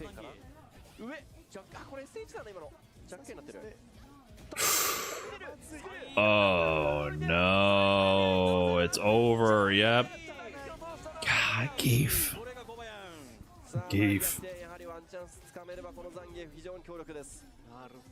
ナックルドゥも最後飛びの読み合いだったんですけどね。それでもと言いながら小林が攻め込んできました。さあここはナックルドゥ先手を取って影の前からホームランストックを獲得です。しかも小林のドライブが少ない。はい。強化課長戦をあと3枚投げることができますがどう使っていくか。ただ前側もルカツには攻め込めませんね。SA2、3もありますし。確かに。小林はじっくりドライブの回復を待ちながらしかしナックルドゥ前に出る。ただパリで受けてドライブしたがひっくり返ったぞ。ナックルドゥのドライブは2つ。小林は6本ということで攻め込んでいけそうだ。切れてる切れてる。立ち強バンチ対策アーマーを使っておこうだ。ダメージ。ここガード上は Blocked? Oh my god. Okay. Level 2 on the side of Kobayan. Pick up? Are you dead? Okay. I feel like the routing there, I don't know off the top of my head, but I feel like Dude could have killed maybe a target combo pickup. 確かに打撃か駒投げかで、スクリューが遅れていたように見えました。 OD cartwheel in the juggle. 大体マイナー5かな。そうか、そうですね。強化されてたらあれですけど、はい。フレームがちょっとずれますので、ムササビの前は難しいですね、反撃が。さあここはナックルで落ち着いた中距離戦、下段から差し込んでかけろうの前、自己強化に成功です。小林には SAG 3本ありますが、どうやって使っていくのか。発狂パンチぶん殴って、若干のラインが押し上がりました。 Okay. Pick up. Oh, what a missed opportunity. Okay, how does this all go wrong? Whiff punish, reset. GG. GG, yep, guessed incorrectly. That's just Geef, man.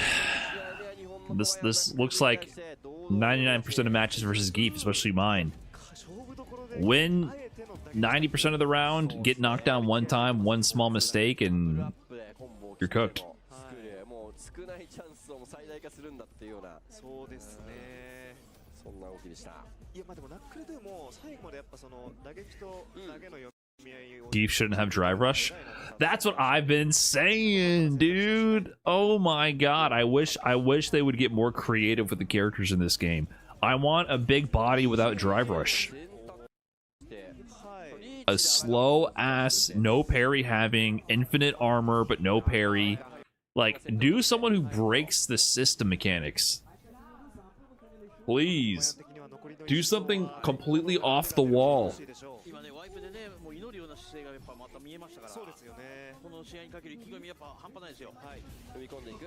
We got Viper. She doesn't break the system mechanics. I mean, she seems interesting for sure, but they're still playing within the bounds of the system they created.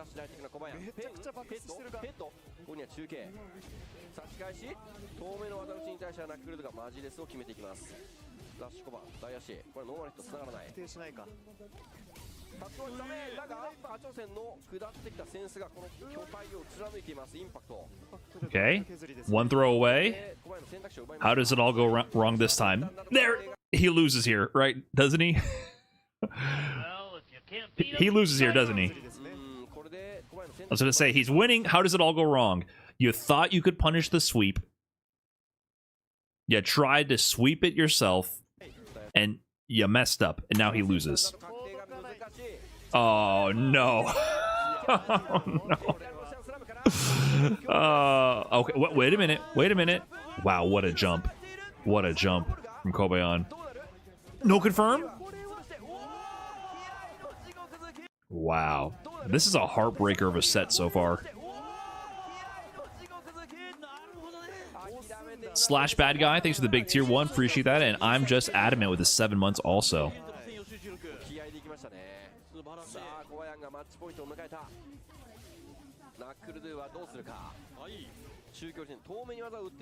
Geef is definitely a matchup I think you have to not make mistakes. I mean, we talked about that earlier with the JP match.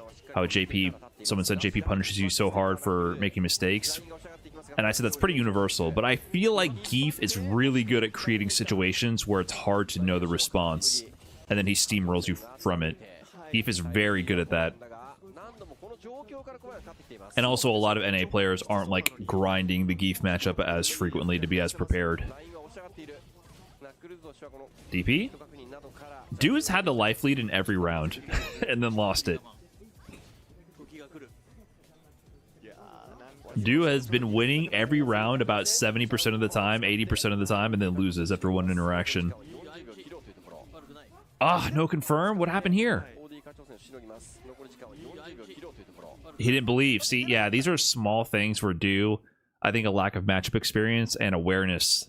I think he could have drive rush. It was a jab starter, so it would have been scaled, but he could have gone into level 2 if anything. Maybe he would have killed with level 1. He could have killed there. And there it is. Tried using your pokes too much. So he loses from this, right?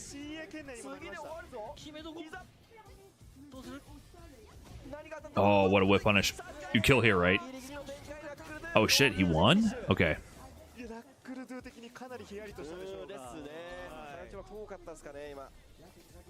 そうまあでもよく取ったナックルドゥもしのいだ感じでしたね。さあ、ここは中足出しから投げていくが、抜けている小林。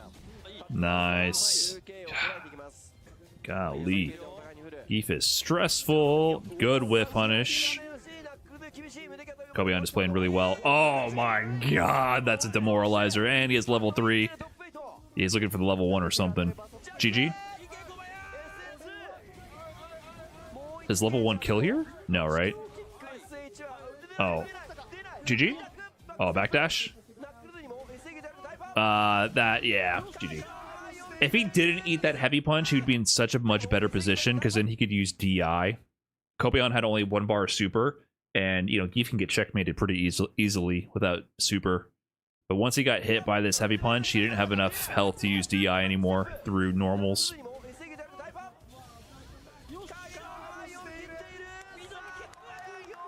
Oh yeah, big pop-up from Kobeon. He's feeling it. Like I said before, I was like, Kobeon hit such good starts to both the 2024 and 2025 season, winning Topanga League in 2024, and then top 8, or like top 3 or 4? I think they got 5th, 4th, or 3rd at EVO Japan. And just kind of got cooked the rest of the season. Top 64s and top 32s, and then losing at the TSA matchup, getting sent home by Customs. He had a struggle of a season up till this point. So props to him. Coached by Geef nerfs. That's true. Like when he was at his peak, they came in with Geef nerfs on top of all that. So he definitely had some struggles along the way here. I guess we can watch Blas Juicy Joe if you guys want my input on this.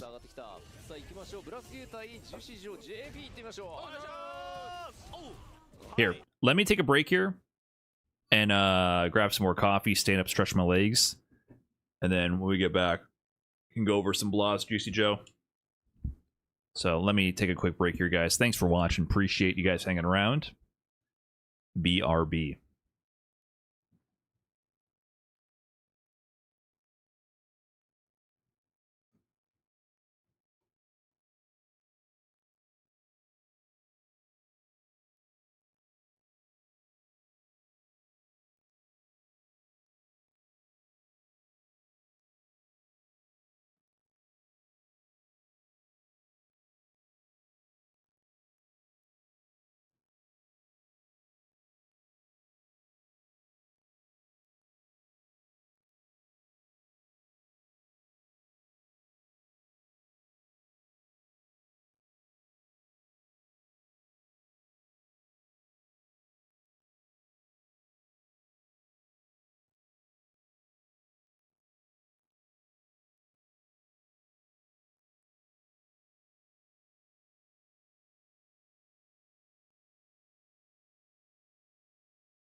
Okay. What did I miss?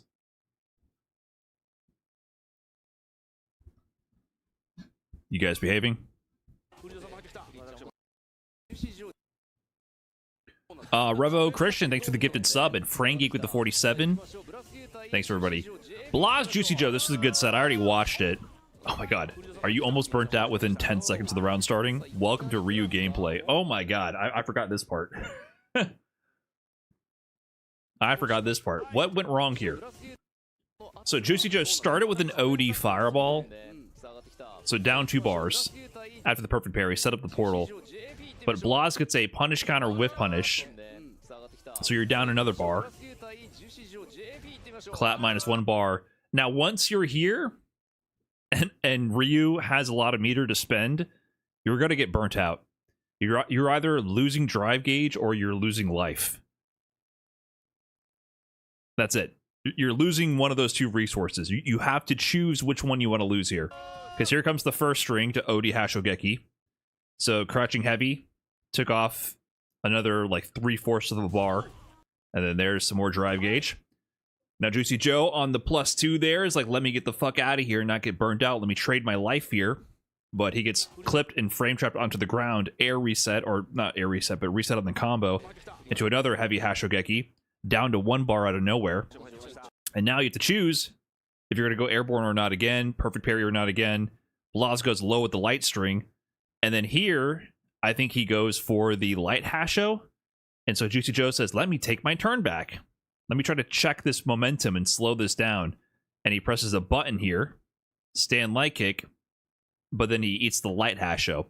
Because light Hashogeki, for some reason, is -3 on block, and on counter hit, does a fat fucking launcher into a full combo. I firmly believe that light Hashogeki either needs to be -4 or not do this launcher on counter hit. It can do one or the other. It can either be safe and not launch, or it can not launch and be safe. But doing both makes no sense. The risk reward on ending your string in Hasho is too good. But anyways, 10 seconds, Juicy Joe lost all this life and all of their drive gauge to try to mitigate that sequence.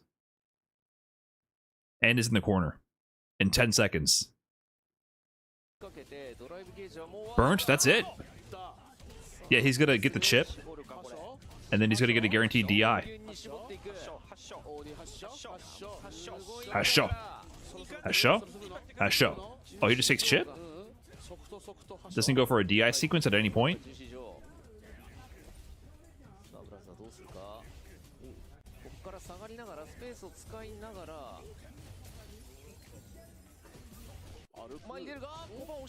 Hold on. The Juicinator strikes back. Low on that one. Nice empty jump with the portal coverage. Level 2 on deck for Juicy Joe. Oh, he just goes for it. The portals are going to pop. He's going to have to pick up off this, though. Okay, spending the level 2. He can get a portal set up here. So what's the frame kill? Instant overhead. Yeah, so on this setup, I mean, this has been around since Season 1. If you're not familiar with this. So during this level 2 combo sequence, you can put up the portal, and then you get the frame kill for the safe jump. So the portal is going to activate after the safe jump into either a high or a low. So he goes for this. If you DP here, of course, he'll just block the DP. It's a safe jump. You cannot reversal. You can attempt to go for a parry, but he can, at this life, Juicy Joe could choose to just empty jump and throw you if you tried to parry. So you can't just autopilot parry everything, right? But once you block the actual jump in, at this point here, Juicy Joe can either go for a crouching medium kick low or an instant jump light kick high, and then the portal will pop after the high or low, and then allow a full combo follow-up. So this is a 50-50 at that point if you blocked it. So you could have tried to parry, you could have tried to block. Like, you have options, but it's a loaded situation, especially when the punish counter grab is going to kill you. So Blas chose to block and then chose to guess the high-low. And he went low and got hit instant overhead. And that's a common... I used to rinse and repeat that all the time. I love that sequence. That's from Season 1. That's not new. But it's situational a little bit. Yeah. Good. So we talked about how to deal with the portal earlier in the Daigo match. So in this one, what do you do if you are already past the portal? We saw how Daigo in the earlier match, when he was behind the portal, used crouch heavy punch to anti-air. But once you're past the portal like this, you can't use a normal anti-air if they go behind you. He could also go to either one, which is the scary part. You can try to like last second crosscut DP, but inputting that at this angle is really difficult, and you could potentially just whiff and go underneath them as they fly past you. So kind of a risky option. But the stable option is when you see the teleport, you jump into the portal and you press a cross-up button. So as Blas here sees the teleport happening, he literally jumps into the teleport and you press a cross-up button. So here he presses jump light kick. You want to hit a cross-up button, something that hits on both sides. This is universal, by the way. A universal counterplay. Every character can do this. Super common. It's a low damaging punish, but it's more about avoiding the mix-up and avoiding being put into a bad situation. It's not about the damage here. It's just about stopping them from getting away with it and forcing you into defense. So just jump into it and press your cross-up button. For Ryu, he can press jump light kick. It's pretty common with the jump light kick because not only is it cross-up, but it's fast for a lot of characters. But you can do other options as well if you have a cross-up jump medium kick. Things like that. Are you plus if you hit a light air-to-air? So yes, so you see how it causes a knockdown? So you land and they're getting off the ground. You don't get crazy frame advantage. Ryu here gets a shimmy. Look at that. So it depends, but it's going to cause a knockdown. It's a forced knockdown because it's out of the portal. So none of this is new. This is old school tech versus JP, but not everyone knows this stuff.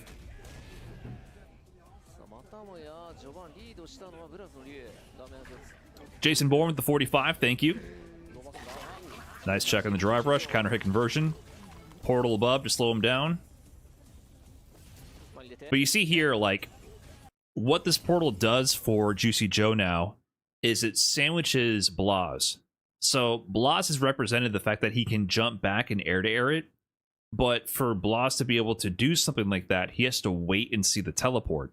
So it ends up kind of freezing Blas in place, because if he wants to deal with the teleport, he has to commit to doing nothing on the ground, which gives Juicy Joe a lot more agency on the ground himself to control the spacing. So that's why Blas is kind of like blocking, walking back, right? He's not doing much. He's not being active with his buttons.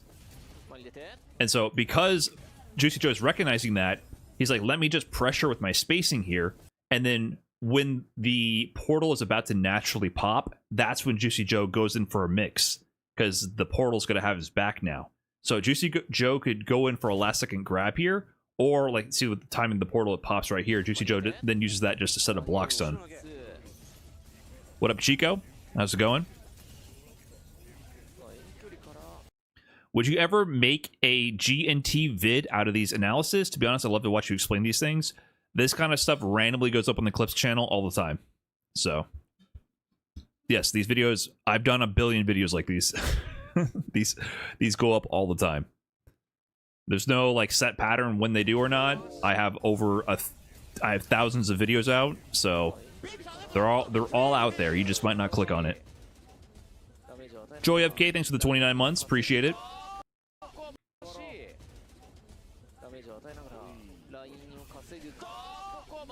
Wake up, stand MK to crouch heavy punch level 2.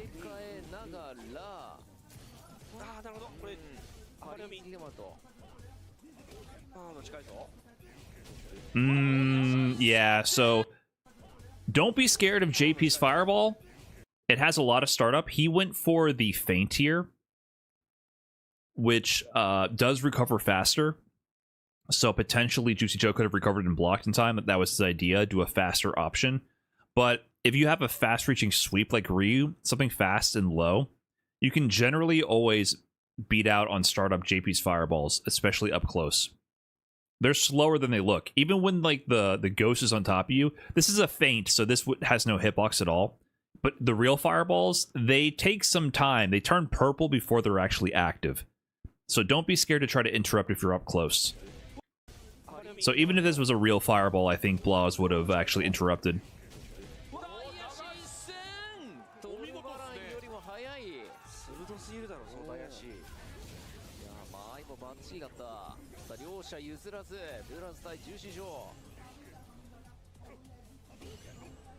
I'm gonna try to go for the perfect parry. OS delay stand medium punch catches Juicy Joe reaching. Punish counter on the drive reversal. One touch and it's over. OD amnesia. Wow, Blas tried to challenge there. Okay, just building space. Nice, perfect parry on the fireball. So yeah, perfect parry, drive rush OS. He's inputting parry on the fireball and inputting drive rush so that on the off chance that he got a successful perfect parry, the drive rush comes out. Now he sees the portal starting up. Normally, that's a common sequence. The fireball, like this overhead fireball hitting late. If they block it normally, you definitely have enough frame advantage to set up another portal. So he wasn't, Juicy Joe here wasn't expecting a perfect parry out of the situation. That's why he goes to set up another portal. And then Blas drive rush through, sees the portal, level 1 right away. Punish. Wake up OD portal, Juicy Joe. Just doing anything to establish this, and that's so gnarly. Now you're burnt. Oh, it doesn't really hit right. All things considered, that worked out really well for Blas there.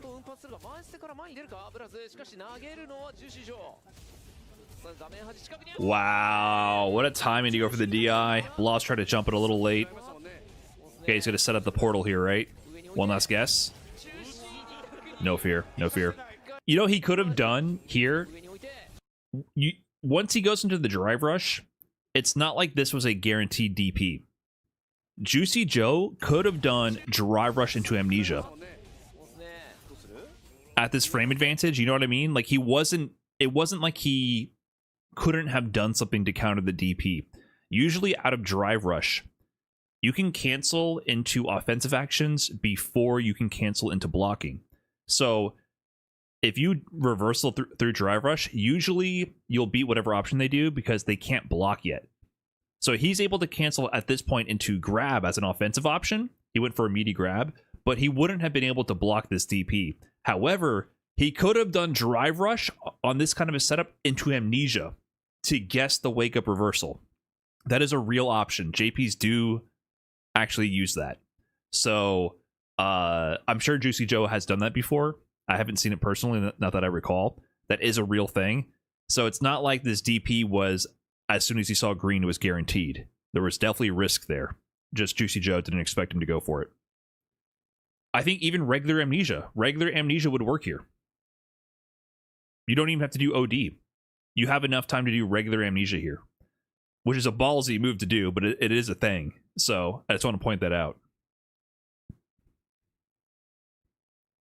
Chug Norris with the Fresh Prime, thank you. Enjoy FK was good, Big 29. Appreciate that, man. Imagine watching Street Fighter streams for 29 months. Couldn't be me. Imagine 10 years. Jason Bourne with the 45, thank you. Appreciate that.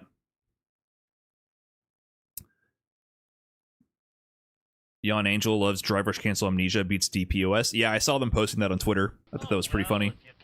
The Hustle Man with the Prime, thank you. Enjoy the mid-tier emotes.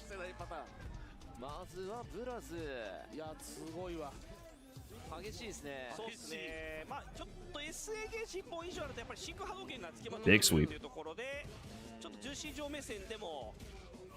Juicy Joe.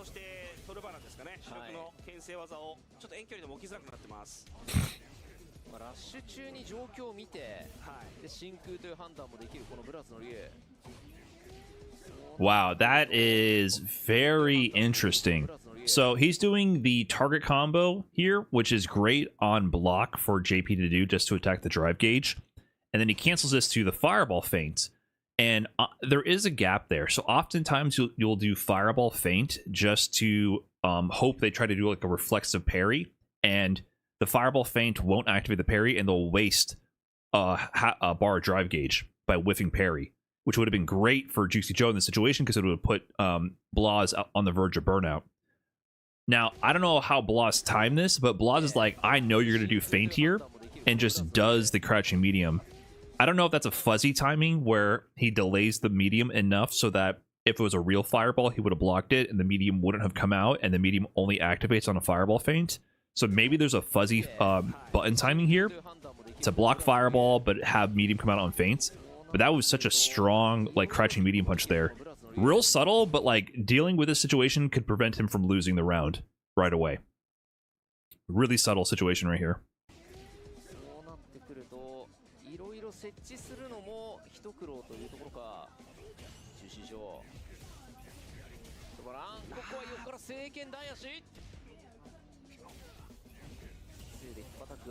Ooh, he thought he had time to get that. No. Oh, I forgot about this combo routing. Linking from the fireball into super. For a second, I thought that was like a suboptimal route from Blas, and then I realized, nope, never mind. Of course, he has the tech.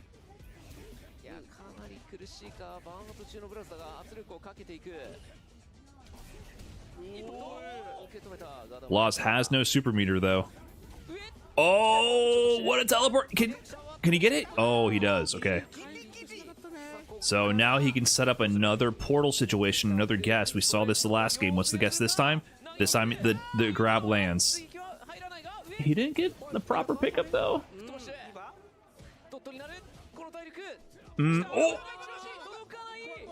hold on. This is getting crazy. Let's go back to this part first. So if you time this meaty enough, you can just get a combo from this. Now, doing the drive rush out of this allows for a high-low mix. Like, he could go overhead, he could go low, he can go amnesia. It's kind of a frame kill setup, but here, this didn't really hit that properly, from what I could tell. Normally, you can just do, like, towards heavy kick or heavy punch. I feel like maybe he could have gone heavy punch there. So, I am not as familiar at the top of my head with that, with this setup, so I'm not sure if he missed an opportunity to kill, but you could at least do level 1. Usually level 1 is the pickup if they're too low. Like, maybe you could have just done level 1 here. I don't know. I'd have to double check this, so sorry I don't have an exact answer. I feel like in this moment there was an opportunity for Juicy Joe to kill. That's my impression here. I'm a little fuzzy on the JP specifics. It's been a while. I feel like he could have followed up here. But maybe Juicy Joe knows better. That's why he just took the advantage and immediately set up OD Portal. And Blas survives. Vorman, big 48. Sheesh. Thank you, dude. That's a hella long time. Thank you so much. I appreciate that. Hustle Man with the Fresh Prime also. Thank you. Yeah, so the zoning game. Blas has the life lead. Juicy Joe has 10 seconds. He's trying to attack the drive gauge. Level 2 wants to catch him out of the air. Spaghetti. Spaghetti. So it's so hard to see, but you know, it's like a grid of fireballs, and there's a fireball coming from off screen right here. What did that even hit, dude? Hold on. You know, it's 4 fireballs total. What did this even hit? There's going to be one coming from the rear. There it goes. It's reaching. Let me turn my cam off here for a second. There it is. It's reaching. What does it even hit?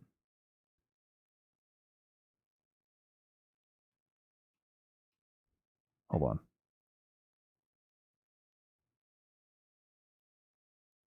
Ryu's fat ass just gets clonked right there. What's going on, man?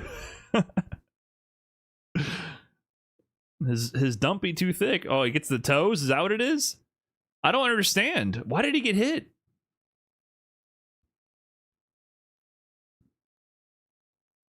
Ass too fat. Yeah, it looks like it's his foot. That's so weird. I mean, normally you don't worry too much about your hurt box extending backwards that far. This is just a very unintuitive situation. Normally you're blocking based on the point character in front of you, but there's an overhead coming from behind you, and crouching makes you wider.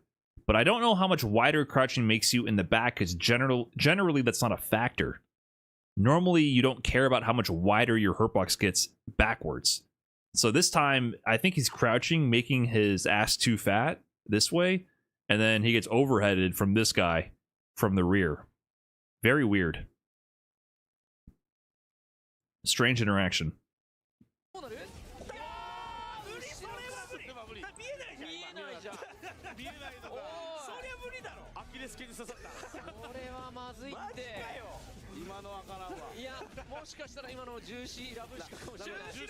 Juicy Joe turning up the offense here. Nice, perfect parry. This is definitely something that's super important against JP. If you have perfect parries on point like Blas does, perfect parry OS here, it prevents JP from extending any of his zoning patterns. So he goes for the spike here. If you had blocked that or parried regular on that fireball, he would get a safe spike. But because he got the perfect parry, it's going to be a full punish.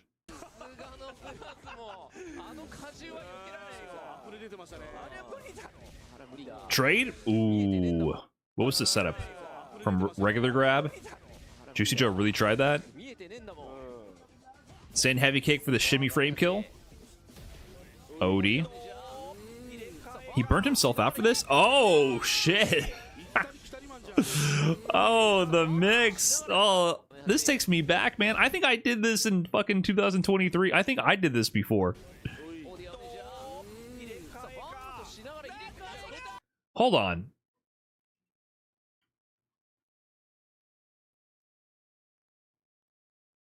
Isn't this on my...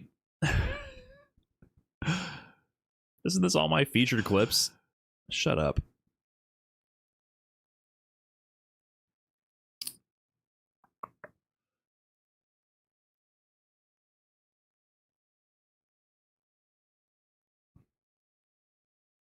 Wait, did they get rid of that?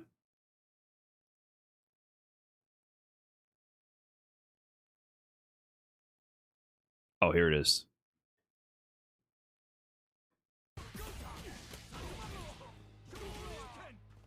What did I do here? Oh no, this was the instant overhead one. Or the cross up teleport one. Not this one. But yeah, that's one of the... This setup though is definitely like an OG setup that he pulled off. But pulled out of nowhere. That's a good thing about JP. His bag of tricks runs so deep that you can just pull out a setup out of nowhere, like Landed Amnesia, and just be like, oh, psych. And this is good too because of the punish counter. This is really smart now that I look at it. Blas is below half a bar drive gauge, which means he has to land a perfect parry. Parry at minimum takes half a bar. So if you try to get a regular parry and you have above half a bar, no problem. You'll whiff the startup of the parry and then absorb the next hit. But if you're below half a bar and you try to parry something, if you don't get the perfect parry, you're going to deplete your half bar drive gauge, put yourself in burnout, and get smoked anyways. So when people are below half a bar drive gauge, putting them in situations where they have to perfect parry or die is actually really strong. It decentivizes them from doing parry. So you might think, oh, this mix-up is pointless because he just parried. No. He'd have to perfect parry to defend this mix-up. So that's why this is really powerful here, actually. So looking back at it, the meter awareness here is actually really strong. And now the level 2 is going to burn him out. So that's really good meter awareness. And we're taking it all the way back. Remember this situation last time, guys? You get the level 2 conversion out of the air. You set up the portal, and then now he's burnt. He's going for the safe jump. There's no reason to do empty jump grab now, like we mentioned before, because there's no way he could perfect parry. You go for the safe jump. He has to hold that. And remember, the first time this happened in this set, he went for the instant overhead. He already planted the seed for this mix-up in the previous round. This time he goes low. So Blas tries to block the instant overhead this time. He flipped the coin and guessed incorrectly both times. Goes low this time. Pick up and you're dead.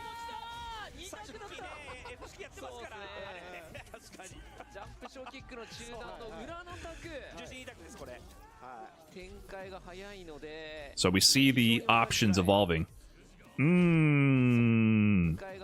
Little pump fake right here. Drive rush. Jab to block. The point was not to make contact. That was intentional. The whiff here is intentional. Bait out a response from Juicy Joe. Pump fake. Drive rush jab whiff. Block. You parry. Hold that. And then immediately into the OD Hashogeki shenanigans. This time going for the throw after.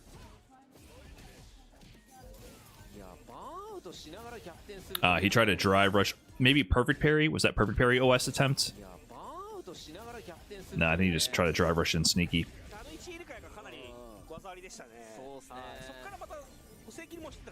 Yep, once again, it's always a good option. I like also this forward jump, by the way.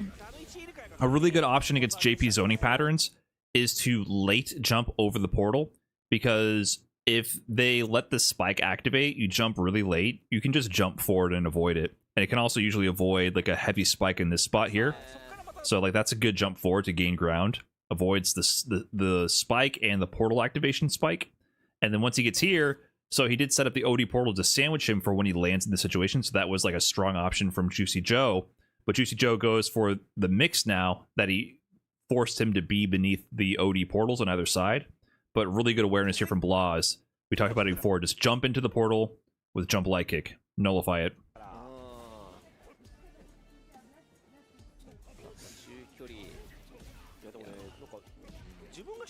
JP 戦って感じの動きじゃないんだよな。そうだね。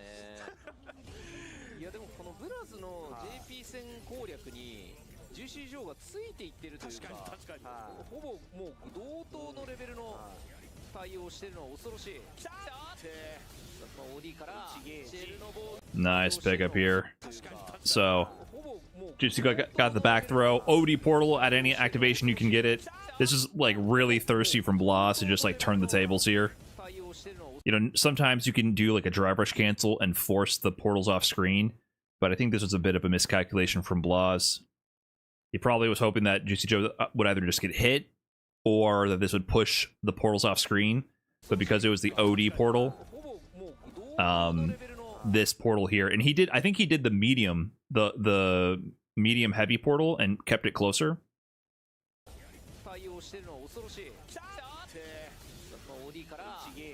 Or sorry, the light and medium portal is what I meant to say.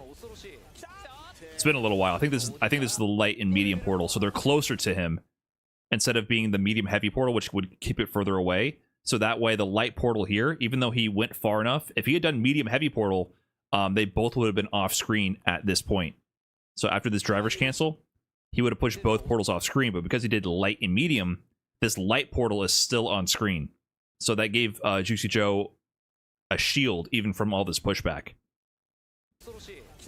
So good option from Juicy Joe. Subtle difference there that gave him the win. Glenn R with the 16 was good, man. Appreciate it.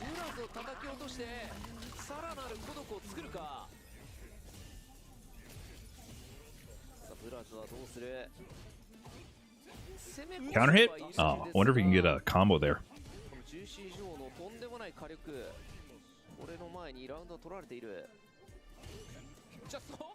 Confident perfect parry. So Blas here, common Ryu option as well. So a back throw here, and then it's pretty typical to throw a fireball in this sort of interaction after a back throw into the corner with Ryu.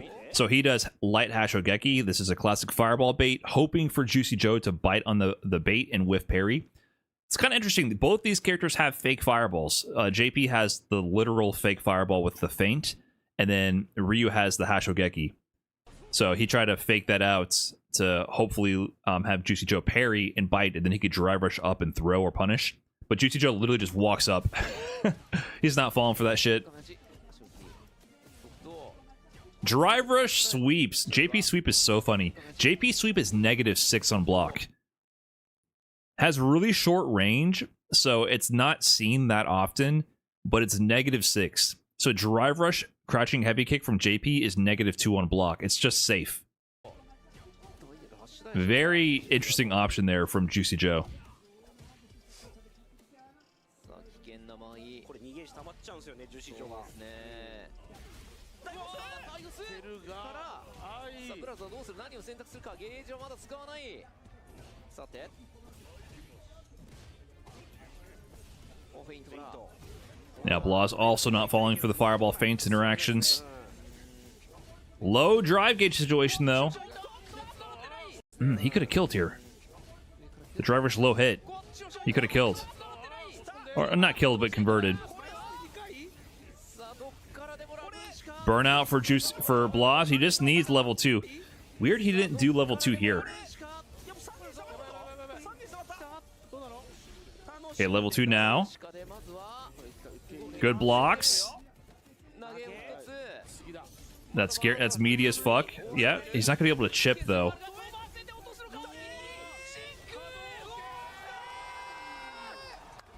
What happened? So level 1 is like a real chip thing. It wasn't enough. And then he tried to OD spike here. He could have parried this fireball. I don't know if he would have gotten a punish if he parried the super though. I actually do not know. From this distance. Yeah, I understand he tried to do the OD spike to just like hit him and punish the level 1 before it would hit him, and because the spikes would have killed. So he just needed to get one last touch. So he tried to use OD spikes here to snipe Ryu before the fireball would make contact to just get the win and end it. But what a weird situation. So let me actually let me boot up the game really quick. I gotta know.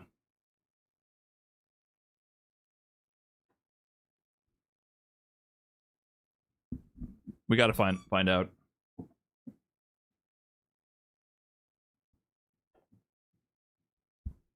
Without Denjin, he probably would have. Let's see. So was this a Denjin level 1? There is no Denjin. This is not a Denjin level 1. That is regular level 1.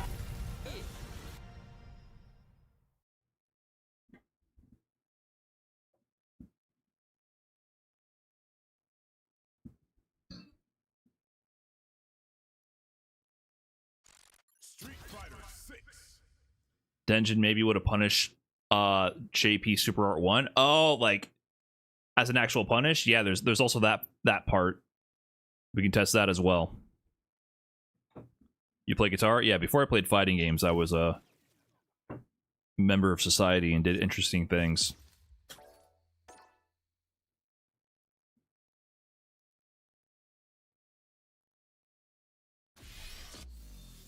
What up, Edward? Yo, Dart. I'll check it out.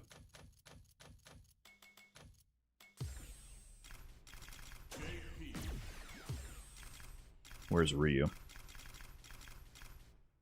Ryu? Okay. So let's recreate this. So let's put Ryu in Burnout. So first off, let's try having Ryu do Denjin level 1. We can test that really quick, right? So where's the character settings? Let's turn that on. And then on block, Shinko Hadoken. How do I level 1 with JP?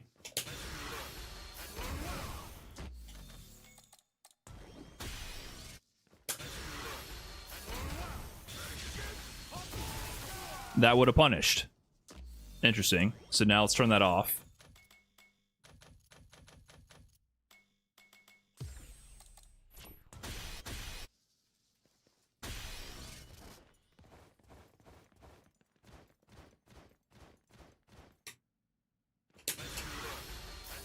So this should not punish, right? Right, that doesn't punish.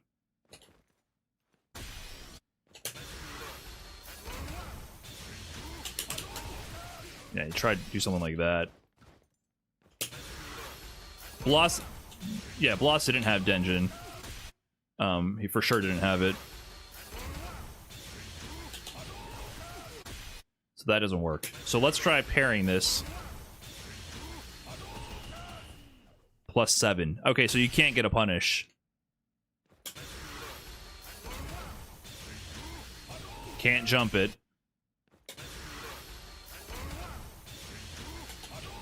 Yeah, you just gotta hold that. This was a safe level 1.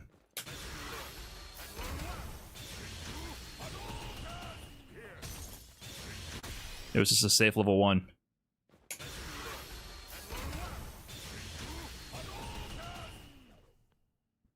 So, Juicy Joe just had to hold that, essentially. What up, Redline? Thanks for the raid again. As always, appreciate it, man. Hopefully you had a good stream. Would it have put him in burnout? No, I don't think it would have put him in burnout. So, if we check out the situation, so Juicy Joe has well above half a bar drive gauge. So the penalty for activating parry is the first bar, is half a bar. So see here, if he had just parried, he would have been fine. So if you want me to demo that, like, you can go here, and I can set my bar to 0, and then I'll save state here. So you see, like here, if I do this, see?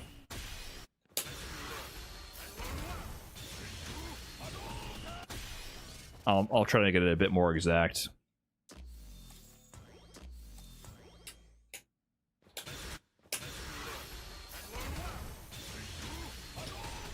Oh, that was a little too exact. It's still a little scary, huh?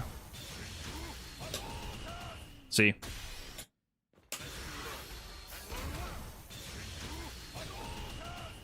So if you have at least a half a bar drive gauge, you're good. It was close. I understand being hesitant about it for sure. Yeah, the Denjin laser would just punish. So Juicy Joe could have just parried and then kept playing the game. Can you get anything from perfect parry? I'm sorry. Unless your name is SK, you're not perfect parrying that full screen Denjin Hadoken completely. I don't know. You can lab that if you want. You can lab that. I'm not gonna full screen parry every single hit of the projectile and see what happens. Yes, if he had perfect parried that, so you would have gotten all the drive gauge back. He would have had like almost 3 bars of drive gauge. So he could have held parry there for sure, and then he could have maybe chipped or survived.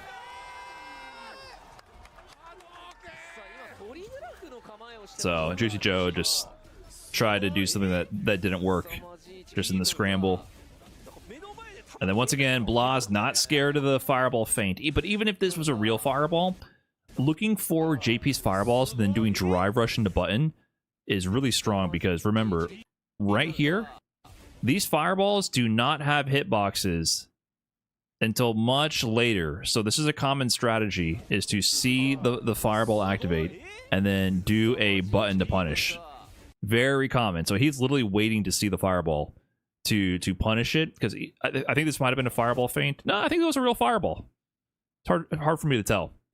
You can counter hit it. Super common.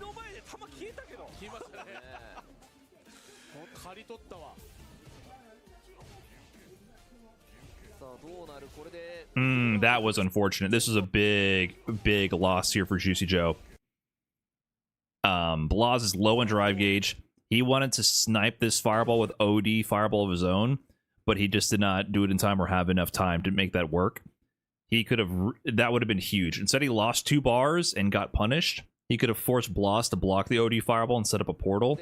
Now instead, he's in a bad spot. And once again, we see the pump fake. Blas did this earlier in the set too. And Juicy Joe bites again, so he just drive rush into jab, whiff on purpose to bait out a parry attempt. Juicy Joe falls for it, and now he's like, oh shit, if I just tap this and release this, Blas will walk up and grab me, and I'm in burnout, and in the corner with 0 meter. This is almost checkmate. So once Juicy Joe committed to the parry, that was the big bait. This is in a bad spot. Juicy Joe is like, oh shit, I better play the game of chicken.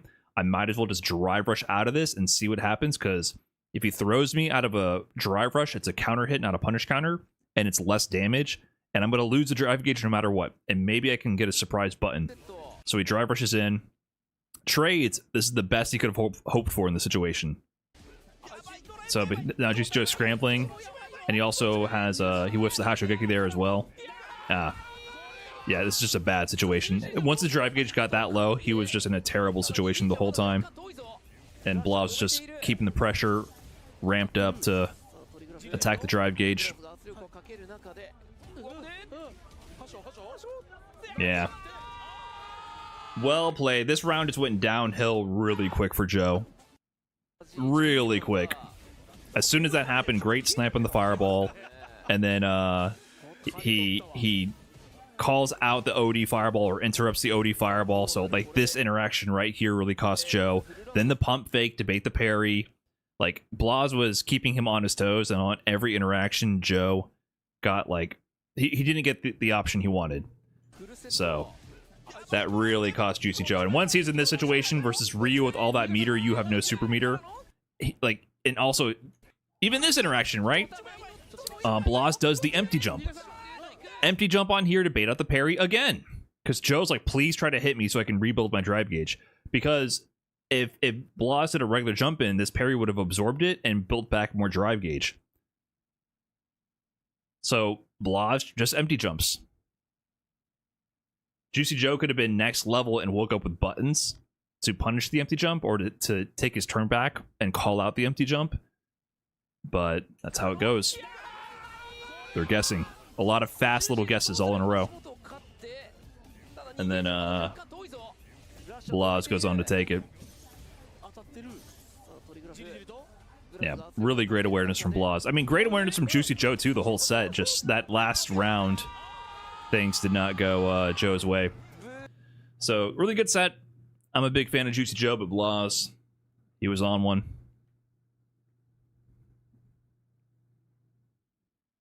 Okay.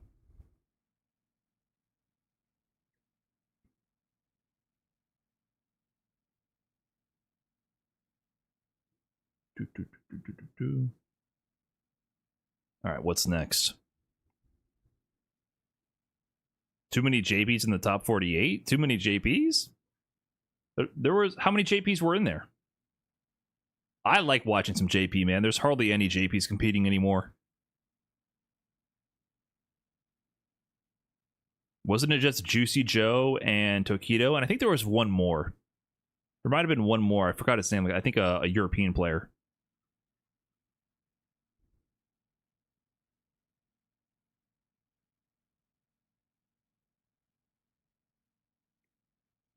Not Kungster, but he might have been in top 48 also. Kungster. I was thinking, oh, Link Nova made it. Ryusei. This guy, Joxero. I don't know who this is. Oh, there was a lot of... there actually was a lot of JP. This is a surprisingly large amount of JP, actually. For top 48. I didn't see all of top 48. That is actually more than I expected. I didn't know Link Nova made top 32.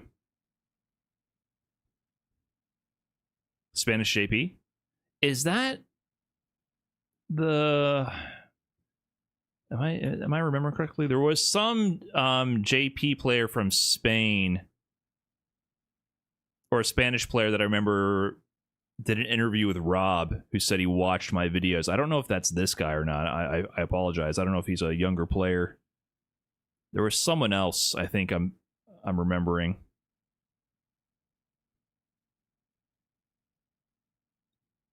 Are you thinking with Tomo Ekunha? Yes, that's... sorry, I think I'm mixing up with him, and I'm probably butchering his name. Yes. Okay, I'm not familiar with Joxero, but good shit. Broski played Joxero in EU rank very often. I haven't seen that. Is it Tomoe or just Tomo? Tomo's from Portugal. Gotcha. Gotcha. Okay, guys. Actually, let me take a quick break here as well. Beyonce just got home.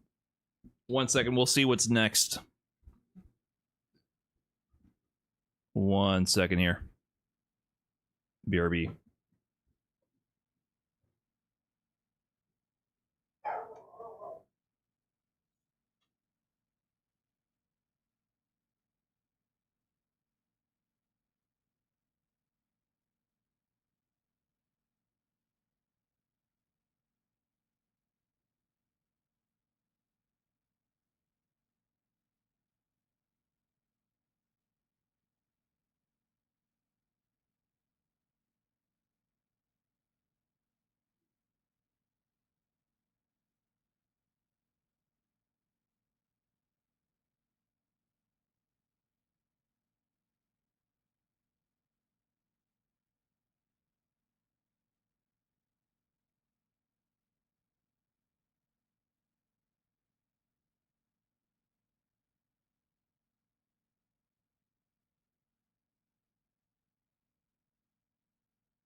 Okay. All right. Dual Kevin versus Blas. Next, please, Mr. Brian. You guys want to watch that? I don't know if I have anything interesting to add for that match.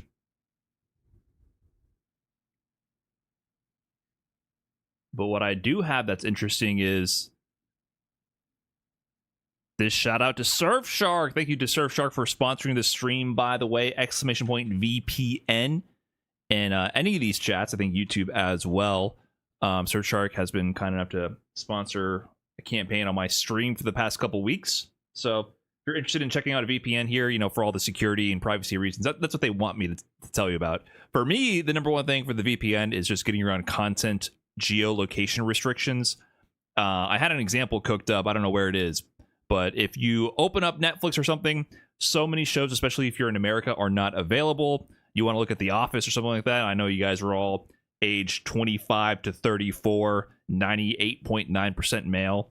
All these millennial guys in this stream, you're watching too much of The Office, but you can't get it on your Netflix account unless you go into Surfshark and set your location to a region like Spain, for example, and then you can watch all the Office you want on Netflix. So I know you're all unemployed and want to roleplay having a job, so you can get that done with the help of Surfshark. And if you want to support the stream, there's an extra campaign going on. So exclamation point VPN in the chat for more details on that. Thank you, Surfshark, for sponsoring the stream. Boom. Clip it and ship it.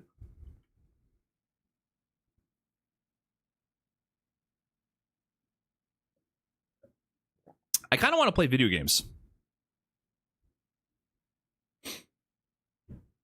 Let me... Is the 2XKO stuff on YouTube?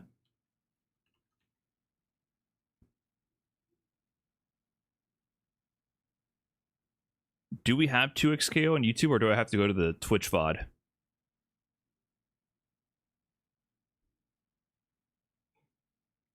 Fatal Fury? No, I wasn't. I wasn't about to boot up Fatal Fury. What channel was the 2XKO stream even on?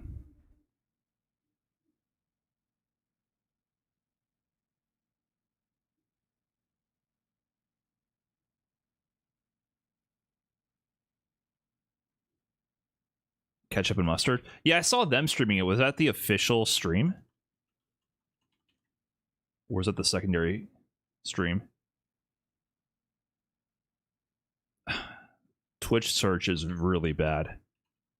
What is their Twitch name? I can't search it up for some reason.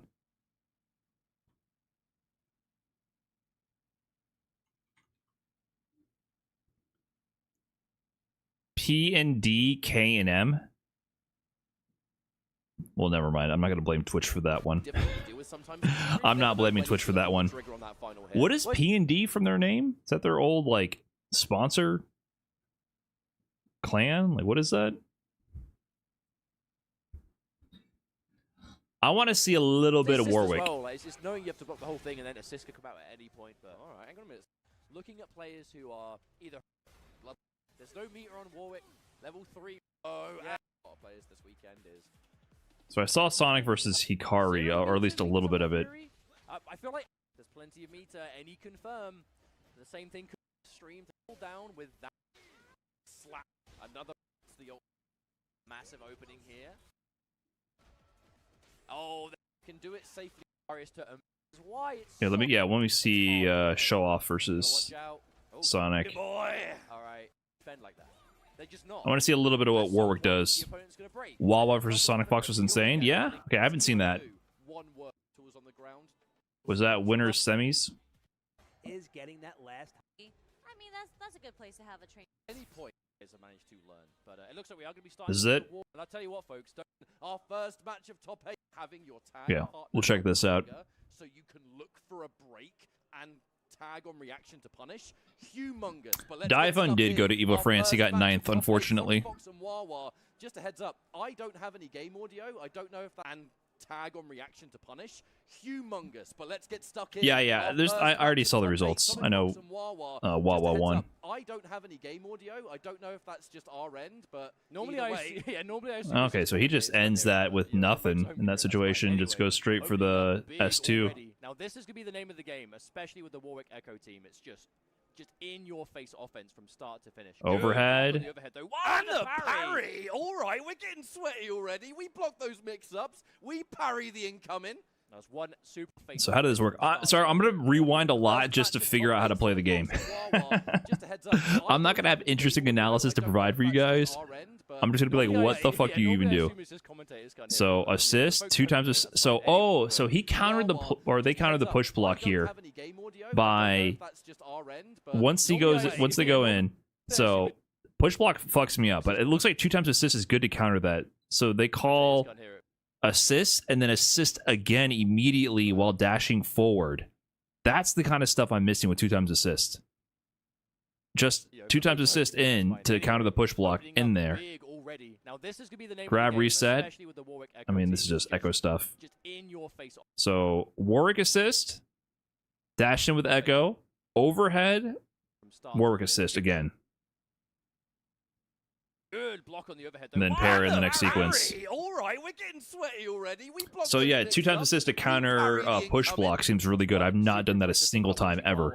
In the top 32 matches as well was just defense, like the reactions, the young. I guess I could do that with Darius. I was trying Blitz, but maybe Darius would be better with Warwick. Knows that you're going to be safe to do so without a tag partner in the fray. Goes in for the Echo, the last minute side switch. There's the tag, and we pick up from the airstrike. Now, this should very much be a dead character. Twitter Sonic said they haven't found a good partner for Warwick. He might just not be that good compared to the rest of the cast. Wow, round start overhead? That's what I want to point out, by the way. No combo conversion. Yeah, he feels awkward to confirm with. They don't cost anything at all, right? No risk. Yeah, I'm thinking, like, if I want to recreate what was just done there with either Blitz or Darius, Darius can do tackle times 2. Where I feel like the Blitz grab is just not as good for chase down as the tackle is. Speaking of damage, here it comes. You know, it never feels good in this game when you try and go for an anti-air and they just fly over your head. I think that's the worst feeling in the world for this so far. Lovely catch there. There's the down S2. Speaking of damage, so what was his conversion? Uses the super. Raw tag. Down S2 assist. Down S2 tag. Good block again. Wawa's reacted to every overhead so far, and there's an immediate response. Okay, what has Wawa got? We've got the corner. Okay, the grab also takes him further from the corner, whereas the tackle puts him closer. Right, yeah. The pull in is really good sometimes, but I don't think Warwick wants that because Warwick already, I think, has trouble getting corner.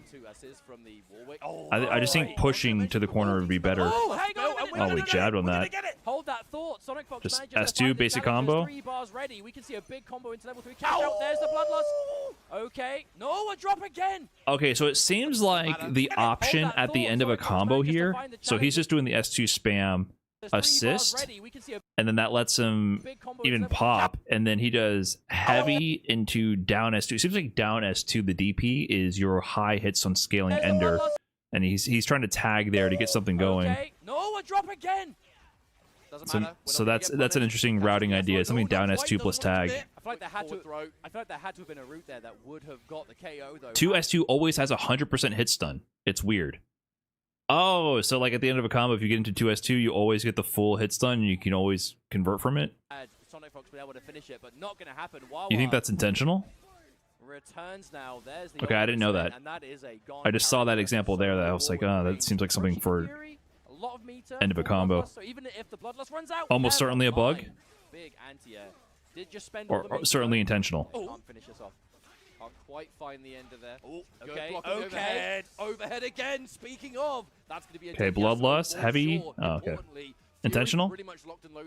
Same with Darius DP. His down forward heavy.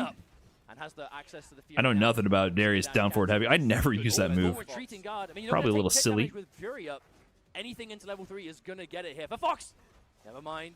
Okay, there's the dash. Dash again. Fury cancels. Defense from Wawa. This defense from Wawa has been unbelievable. So this whole sequence gets defended. Here for Fox. Never mind. Okay, there's the dash. Dash again. And then after the reset, he just jumps back, super assist, jumps back in, overhead. But watch your head. Okay. I've been saying it. That overhead is hitting absolutely everyone. But just specifically Warwick's, right? Echo's got his own kind of, unique input overhead, and both players have been phenomenal reacting to that. But I think Warwick's is such a constant threat. He can do it. It's a special move. He can do it off of any normal. Lovely anti-air there. Lets it rock. Oh, the double assist. Oh, and see, this is the little kind of stuff that I still have to learn if I'm going to keep messing with 2x assist, which I feel like I need to if I want to understand the game on a deeper level.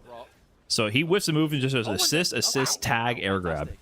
Into the grab. No, had an opportunity for a big launch there. This is turning out to be such a huge part of the game, right? Sending out your assist, seeing what the opponent's doing, and then instantly handshaking into some kind of reaction. You have to be watching out for yeah, it's like you want to have your point character sit back 2x assist in and then observe what they're doing, and if you get a punish, you tag, and if not, you cover your assist. You don't tag. Again, Wawa really going for this, but Sonic Fox.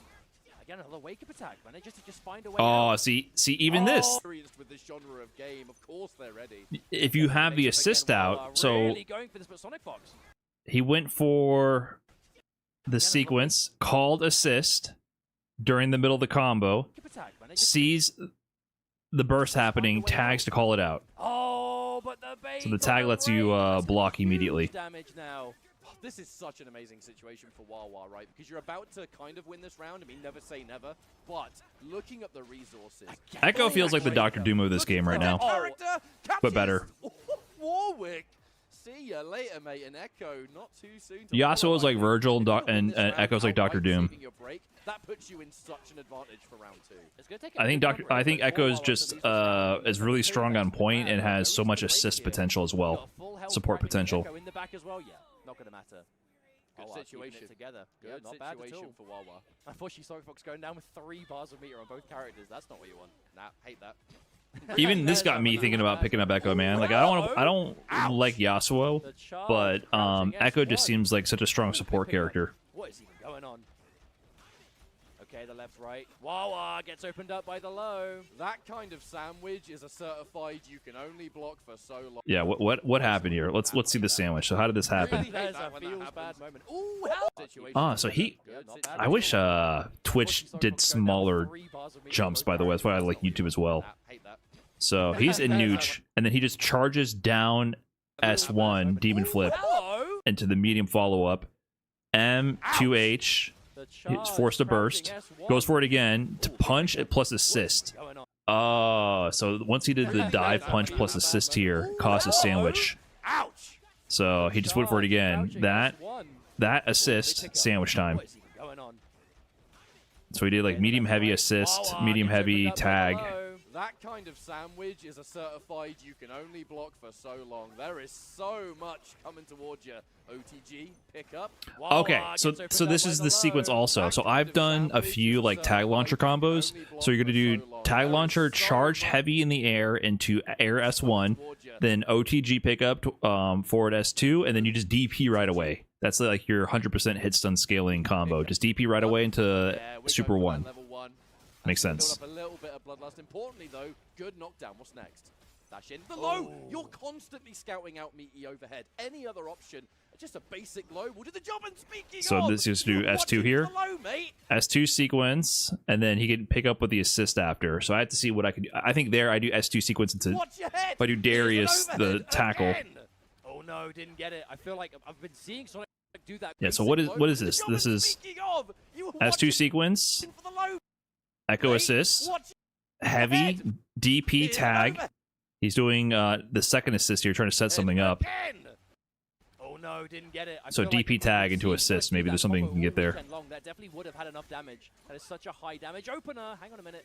No breaker, so all of this damage is going to be nice and free. I mean, this looks like a pretty miserable situation for Wawa, but approaching the Fury, plenty of meter on the side. Yasuo, scary character. There's the limit strike end. Let's build enough meter, and another wake-up attack, Sonic Fox. Huge wake-up attack. It basically did over a quarter of the life that was remaining, and that will be a pickup from Fox, just like that. Wawa wins this? One more round, and we should be in a winner's finals territory for that minimum 3rd place, but no, and Fox looking for much more than that. Great full-screen pickup, though. Wawa fighting back, building up that meter. No breaker from Fox just yet.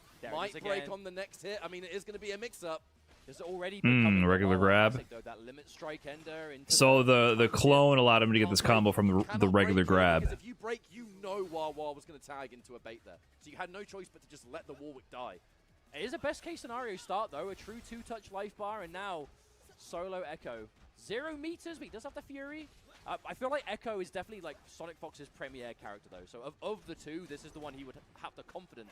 Yeah, they will have to get. So how did he pick up from this assist here? I'm not too good at picking up from Warwick assist right now. So he goes overhead plus assist, and he causes the tumble, just dash up. Crouching M, it looks like, heavy. So maybe like down forward M or down back M with Darius. Yeah, I don't think Blitz is going to work well with Warwick. Even like Warwick assist, I think, looks like it's better with an overhead and a fast character to chase down to pick up. I mean, I was just about to say Sonic's yet to take down. He really wants a fast partner. Yeah, I'm starting to notice that as well. I think he needs a fast partner to keep up. Even Darius is probably too slow, but definitely not Blitz. I don't think Blitz is going to work with him. Oh, such an important super assist, but the block, wow, the defense from good Wawa. defense. Are you kidding me? You're kidding. The left-right overhead, the left-right, and still blocked. That super assist. Nice air to air. It's got to be one of the best in the game. It is unbelievable. Okay, what's the mix? Oh, he didn't pick up? Wow, wait, I don't know what happens here. Looking very doable. Level 3, of course. 1000% dead. Of mate. course. That has to be enough, surely. Yep, okay, it is. Wawa. Yeah, I did so much damage, it's slight. They have it in them. I mean, we've been talking in droves about how experienced Sonic Fox is at the highest level, main stages, world championships. Not exactly like Wawa hasn't been there as well. That's true. Man, this top 8 is going to be so good. The trick to converting with Warwick assist is to wait mad long before actually trying to hit them because they will tumble for a while so you can catch up. Gotcha. Stop the noise. Stop the infernal But noise. regardless, I don't think Blitz is going to make it in time. Nice break too. Saves you immediately. That big, Gets out the chunky, echo. Ooh, metallic looks body at trying to it. catch up with his tiny-ass Nice. legs. Looks for a hit from Warwick, doesn't find it. Doing his best, Flip man, for the but low. I don't know. And here we go now, Wawa. I don't think he's making it. Taking some of our damage as always. Limit strike, super activation. You've seen this movie before. I still do not know how that super sound made it past QA. It makes no sense. It doesn't even provide you good information. You don't know who's getting the meter. It's too chaotic to tell. And it's a grating, loud... Like, I can't hear anything from the game audio except for that... I hear nothing while I'm watching this, but I hear that. I finally saw Sajam tweet about it. I thought, you know, I was losing. I had a terrible stream, I feel like, the other day because that sound was driving me insane on top of me trying to learn the game. But I'm glad Sajam finally tweeted about it. Like, I could not believe that this was a thing. And I was complaining about it on stream. People were like, I don't know, it seems fine. It was better with nothing. I don't think this makes sense as an accessibility or it just doesn't make sense to me. You don't know who's getting the meter. There's 4 characters. It doesn't even provide valuable information, and it's very grating. So that's going to be your best avenue of It's just distracting, in my opinion. Some kind of situation. Looks for the air projectile. Both get clipped. Which one's it going to be? Finds the knockdown again. No doubt here it comes. Oh, level 3 ready. Do we spend? Yeah, of course we Okay, spend. hold on. Let me rewatch this conversion. Corner extension. Okay, there's the team launch. Immediately goes for the tag launcher because the assist is down. So that's going to be your best avenue of securing some damage. Still getting some kind of situation. Looks for the air projectile. Both get clipped. Which one's it going to be? Finds the knockdown again. So tag launcher, jump heavy. Level 3 ready. That's one, and then he just goes straight to level 3. Okay, after the OTG. So after OTG, you can go into S2 into Super 2 if you have enough hits done, or down S2 into level 1 to Super 1 or immediate level 3. Ready to finish off this Echo. Echo is not near Fury. Trying to fight back, gets over, manages to find the hit. Wow, he went for RS1 then just mashed after. Over the projectile, so only your Echo gets hit. You know Fox will take that trade, and once again, match point. Hey, you know, Wawa. It's not going to be sweating this too much, though. Yeah, really just trying to find something here. What a fantastic tag. What we talked about earlier Chase down on the up back there. Partner out there, you look for something that you can react to. The handshake tag kind of ensures that. Honestly, considering how many layers to that mix-up exist for Echo, it's crazy that Sonic Fox has managed to get out of it as many times as they have. I feel like that has just been Echo all Right, but it's good to know that you can go into the level 3 directly if you don't have the enough hits done remaining to do the S2s. I mean, if you're going to play at this level, It's good to have the contingencies in the routing. There's just so much that you have to watch out for. Especially with the character so prominent. What a parry, though. Assist parry, though, so not going to be able to get a significant punish. Huge combo. Okay, wait, let me see the Nooch idea. So he's... So much that you have to The parry causes the pushback. Sonic Fox is just moving around. Charge S1 to dive punch. There's that air leap, and you can pick So, up from that OTG. yeah, and the OTG, it just he put himself... Sonic Fox ended up putting themselves in the corner because of that, you know? Big werewolf limbs. The side swap from your common conversions is definitely not ideal, in my opinion. See, look, they lost the corner. But I guess that's... They mentioned that as part of Warwick's design, the catch and release. Combo Fiend mentioned that directly, catch and release, right? So it feels like this constant side swapping is part of his design. Only from specific grounded conversions can you keep the same side. Thank you very much. Or you have to sacrifice damage. It's so violent, man. What's the Astro going to do? Plenty of... So Sonic Fox is on set point again. So wait, Wawa wins this? You're going the wrong way. Super assist is going to whiff now. Oh, bad burst. Oh wait, no, they're both hit. They're both hit. All right, one of them's out. The Echo lives. The Warwick does not. Okay, Wawa's in a position to bring this back. There's plenty of meter. Any confirm. The same thing could be said for Fox here. There's so much bar. No meter for the super. There's no meter for the super. Anti-air, Not that it GG. matters. You just got caught, my friend. Wawa just won't die, man. Winners Is that a little Blitz plushie right there? This final round. I mean, this is truly. Was there like a big pop bonus for this? I'm so surprised this was We're getting a bit of a taster here. a major side tournament. Everyone was getting hyped up for EVO France for 2xKO, then I realized it wasn't even an official bracket. I know 2xKO is doing some program to put money into prize pools. This was just the 5K prize pool, that's all it was. I thought it would be a lot bigger, to be quite honest. Every time those wake ups come out on block, those wake up attacks, very unsafe. You just need to have like a sixth sense for when is the right time, not be too predictable. But no, you need confidence. That's it. There are so many defensive options in this game, but they seldom come without a price to pay in some way, right? Even if they're meterless, maybe they're unsafe, maybe they've got a lot of recovery, who knows? Either way. It was limited to 256 entrants. I guess the game just wasn't firmly released at the time, right? And the timelines were changing, so they couldn't really plan ahead of time. So defense in their business, I swear to Lord. I guess it makes sense. Echo airborne, so couldn't get a full grounded hit. Is that going to work? Oh, tried to save. The Echo is alive, but barely. Where is the health bar? Yasuo with the body block. Get out of the way. What is happening? Oh my god. The pairs are getting nutty right now. Airborne. I got 3 bars of meter as well. Should I want to spend it? Nope, never mind. We're going in. Oh, the activation. double Hang on fake a out minute. low. Oh god, you're dead. What do you do here, Sonic Fox? You've got like no health. This is a difficult one. There is not a lot of Oh, health. almost got the air grab on that. Oh, the tag at the end. That is going to be enough Wawa. Yeah, sandwich there. Win here in winners round 1 of this top 8. Huge GGs. What a start. That crowd in the back. That was a bad spot to be in. But there is not enough space. Let's be real. are- Look at that. We are far, mate. I feel so bad for it. That was really impressive about Sonic Fox in the first. I'm gonna watch Sonic versus K7. Now you.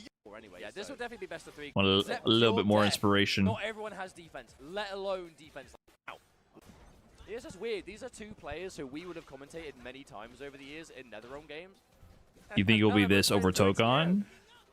It's weirdly familiar. I think players will play both games at the same time. With this MK player commentary. I know, it's on our channel and everything. Check What it out. costume even is this? So something I heard was that for offline 2xKO, you have all costumes unlocked by default. I think that's so smart.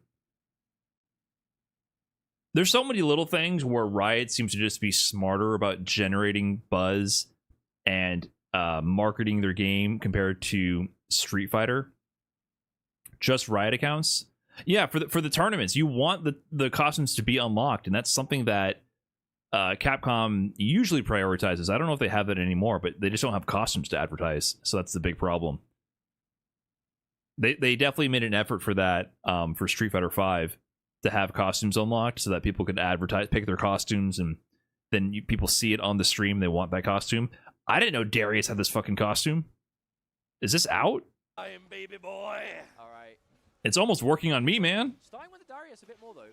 I find that K7's Darius has been a real highlight of this entire top 8. It's on rotation. See, these are things I don't understand. I don't really understand this whole costume rotation thing. The FOMO strategies. Star performer.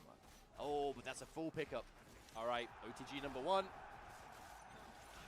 Tag, burst bait. And he gets the corner charge. So DP, okay, so he just goes DP.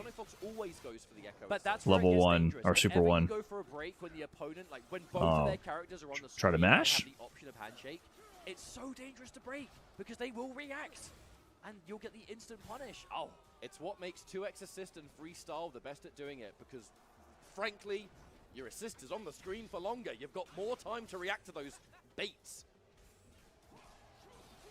All right, nice catch there. Big damage before this Didn't delay enough for the relaunch. What's happening? Damage. Sonic Fox lives to fight another day. Good block on the Astro, the jump back, retreating guard has been such a Yeah, I like this Darius costume. K7 is that retreating guard. No more super assist. Ah, not even a combo, just a low into an overhead, and you weren't. Has been such a go-to. What was this? option for K7 is that retreating guard. No more super Oh, just light into overhead. Low into an overhead, And then he does or they do forward S1 there for the wall slump. So if you overhead them into the corner, you can forward S1. Tag before the OTG also. Tidy pick up here though, and here he comes again. That might be the first OTG time again. we've seen Slump corner. for the overhead and tag into Oh, whoa. Okay, side swap tag. S1 down, forward S2, forward S1 for the slump. Dash up. What is that? Is that S1 the overhead, and then to forward S2, and then DP to level 1 super. But it's definitely been very uncommon. And look at the damage from this. That was a full combo. All right. Okay, some actual combos going on there. To be fair, you can afford to go for this kind of wake up so you have access to break and shit. Exactly. Well, that's another idea. Just dash up, down S2 plus assist. All right. So it is air invulnerable. To be fair, you can afford to go for this kind of wake up so you have access to break and shit. Exactly. That? Okay, so you chase down the up back with the DP and then assist. DP assist. All right. I don't want to deal with any of this. That's a good idea. Yeah, and the pickup, clean. Because it takes so long to come back. Now, if you are going to break, you can do it safely now, but it looks very much like K7 would rather hold on to that meter. Mix-up is incoming, right? Yeah, we watched Wawa Sonic. Probably just wait. You can take away the bar if you do manage to get a break here. You got to watch out. Oh, still didn't break early there either. Can't break now. You can't. Can't do it, and you know you can't, so what do you do? No, literally, that entire time that... accept your death. That entire time at the end of that combo that Sonic had technically, you know, made Warwick the active character was just blocking and letting Echo just do whatever. Just catching it. All right, K7. Here we go. Knockdown. What's it going to be? Oh, wow. That was such a Sonic Fox thing. Oh, wake up Bunny to immediate super, so he couldn't even Fury out of it. Yeah, there's the Fury. Like, K7 could... Oh. Nice anti-air. K7 could not have waited and breaking his... Yeah. That whole time, you're probably... I think you might have to learn Echo. Okay, so you Echo's too good at tying the teams together. Just never did. Anyway, we're going into this next match now. Now, if winners finals was 2 out of 3, I'm going to assume we are staying here. I mean, this is top 4 anyway. Yeah, this will definitely be best of 3 because it's not final. Nice tag. We go. Same situation. I love that. That's such a high-level technique. Something that's really shaping certain teams and certain strategies this weekend. Well, it's one of the things that will always keep 2x assist and freestyle very strong. Yes. Because, I mean, your assists, they hang out for so much longer compared to, like, double down. All right. Yeah, so they keep saying your assists hang out for longer. Is your assist literally on screen longer if I do 2 times assist and only call it 1 time? Do I have a longer window to do a tag compared to double down? That, like, they literally just sit there even if I don't do the second assist? Interesting. I didn't realize that. So in double down, after my assist is called, they will go off screen sooner. Oh, he tried to parry. Went for the big brain. Went for the big brain, but didn't find it. So that bloodlust is going to go to waste. They wait for you to do another one. Makes sense. I guess I didn't really explicitly know that though. Okay. Extend. Wait. Oh wait. No! Oh, Sonic misses. You know we wanted that just before the Fury so that you couldn't break. But it doesn't matter. We find it anyway. Yeah, the important thing is that you don't lose for it, right? You don't put yourself in a punishable state. But that is match point already now for Sonic Fox. Oh, nice air to air. Get back. Ooh, K7. Oh, so nearly picked up from that. All right, mix up time. The side switch. Can safely break now, but again, I think with this much health to work with, you know there's going to be something happening. It's not going to be an activation, but who cares? Charged heavy. Air S1. All right, mix up time. Just grab, keeps the corner. Forward throw always provides OTG, especially in the corner. Ah, too early on the parry. Charge heavy into tag, though. That's an interesting option as well. Forward throw always provides OTG, especially. Yeah, charge heavy and then tag. Interesting option. At the wrong time. Maybe just saw K7 winding up that charged heavy and tried to respond. Some tweeted they needed to find a real team for Warwick when they got home. Wow. I don't know how it gets better than Echo Assist. I don't know if Warwick's that good. I'm very bad at this game, though. But Warwick feels a lot more unconventional than the rest of the cast so far. He's like both an easy mauler character, but then also doesn't have as easy routing. such a gorgeous choice though, because you were bleeding. Okay, this is perfect K7 comeback potential. Full health Yasuo, loads of meter, the chosen one. Can't push block charge heavies either, right? Can you not? I don't know that either. That will start it. Parry into stance. Ooh, cool guy move. Just building level 3. Do you spend it just to get rid of Warwick? Sajim also said Warwick didn't seem to work well with Echo. He might not work that well with anybody then. You cannot? Oh. I mean, I knew they seemed good, but I didn't know that either. There's a lot of little mechanics in the game that I don't explicitly know. I could really picture it now. Important details. Oh! God, that was disgusting. That was filthy. I mean, there's no meter. Oh, unless Warwick's spending his. No! Oh, so they try to get a combo off super assist. Level 1 from Echo. This thing. There's no meter. Super assist. Unless Warwick's spending his. Missed the pickup there. Opportunity! Wait, I wonder, do you think Yasuo just went underneath like the other side and turned that into a cross-up? Because it looked like Yasuo just went to the edge there. Oh! All I know is that what was an a dead anti-air character. conversion. Wow.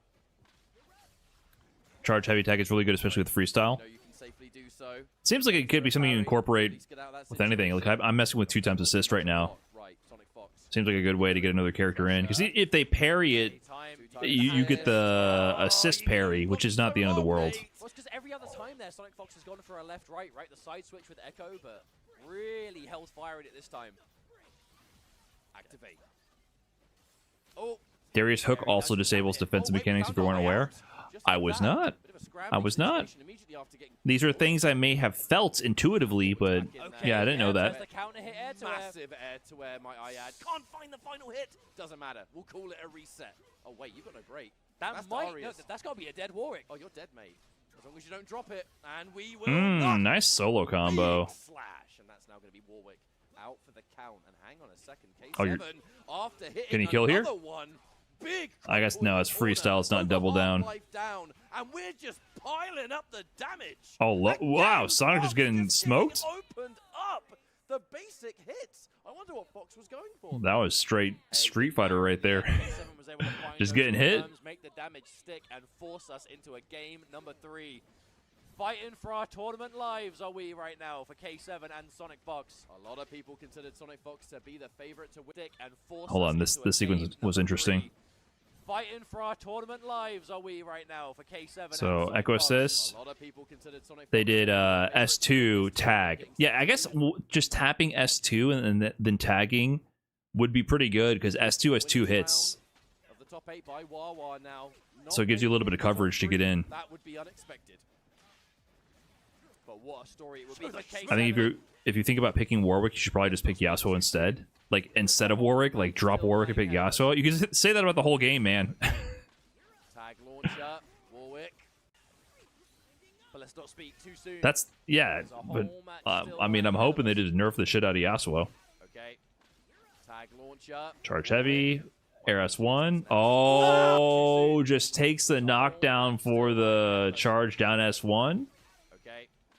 Tag launcher, Warwick. My question is, what's next? Oh, he teched in place and got himself mixed up. Disgusting post wall grab crosser.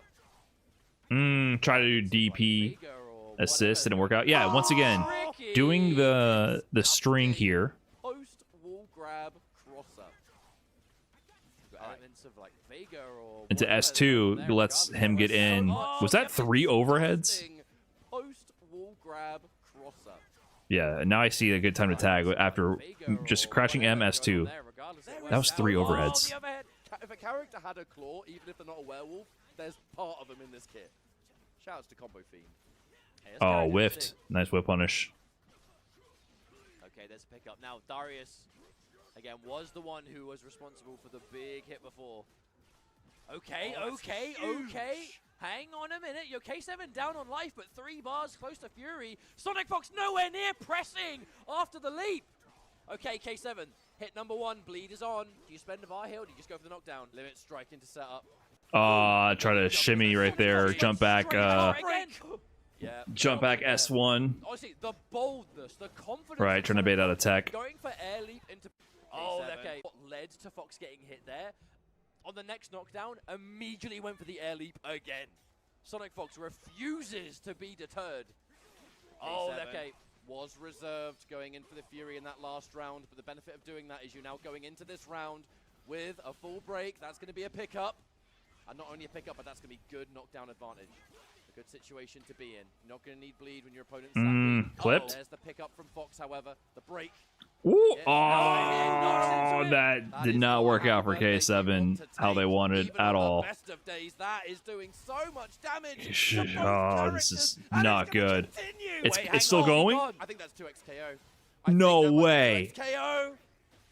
Oh, That was 2x to both ridiculous. characters, and it's What gonna just continue. happened? Wait, hang on, is he gone? I think that's too. A happy birthday. You Well, want this to take so looks like even the on the best DP assist of is going to be days, pretty that good for is combo doing conversion. So so much damage to both characters, and it's gonna continue. level 1, the down, whatever that is from Echo, DP Wait, assist. hang on. I think that's 2x KO. I think that might DP be assist 2x KO. again. Of days, that is doing So so how- much what? damage to both Yeah, 2 characters, DP assists in and the it's gonna combos. continue. Wait, hang on, is he gone? I think that's 2x KO. I think that And might then- be 2x KO. That I is I doing gotta so slow this much down. I gotta damage see what's to happening. both characters, What the and it's knockdown gonna is. continue. Wait, hang on, is he gone? I think that's 2x KO. Does Twitch have frame by frame? God, YouTube is just so much better.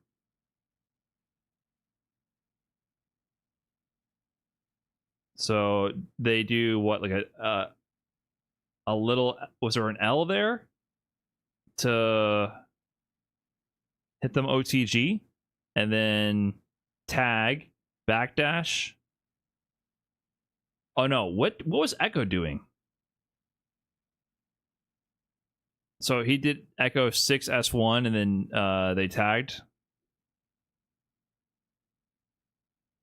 God, I wish this was YouTube.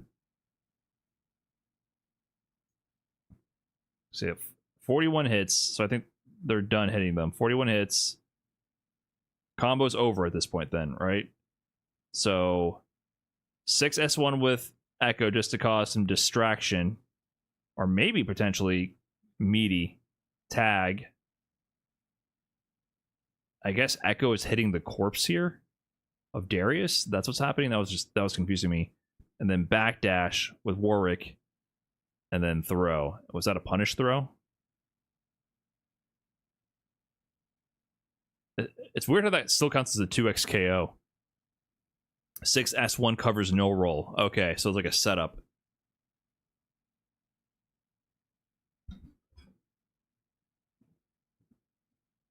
Where's red to hit? Ooh. Okay, down S1 might be or the down assist might be useful for combo extensions. Very interesting. Okay, I might just pack it up here though, guys. I might play a little bit off stream. We got a fancy dinner tonight and I'm sleepy already. So I might just take some time to chill before we got to get ready to go for that. Will you be watching live tomorrow? So here's my plan. We do have an appointment gotta attend early in the morning. I believe top 8 for Street Fighter is starting at 11 a.m. my time, if I read the schedule correctly. Let me pull this up.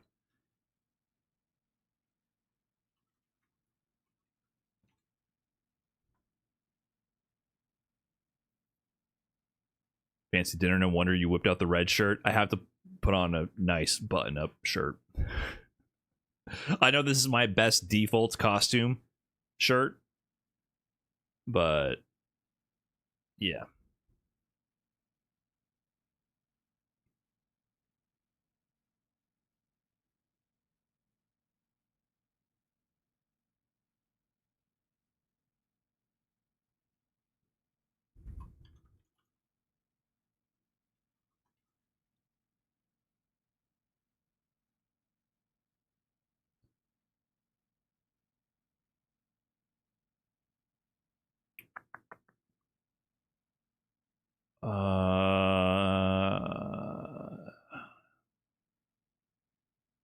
So from what I'm reading, it actually might start at 1 p.m. my time.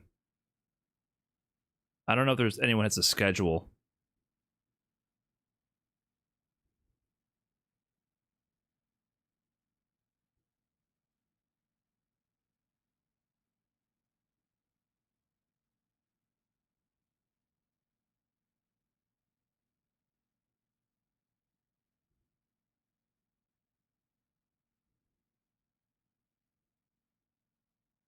12 p.m. Eastern. That's 11 for me. So yeah, I was thinking 11. There's a high chance I stream the top 8. I might miss part of it, but there's a high chance. So be on the lookout for that. It's not guaranteed, but there's a chance. All right, guys, I'm going to pack it up here. Before I go, once again, let me do my due diligence here. Exclamation point VPN. Give my shout outs to Surfshark for sponsoring this stream. Could do exclamation point VPN on either YouTube or on Twitch. There's a deal going on. You know, like I said, they always like to promote how they have security, privacy protection with using a VPN. You can look up why might be good for your specific use cases, why to use one.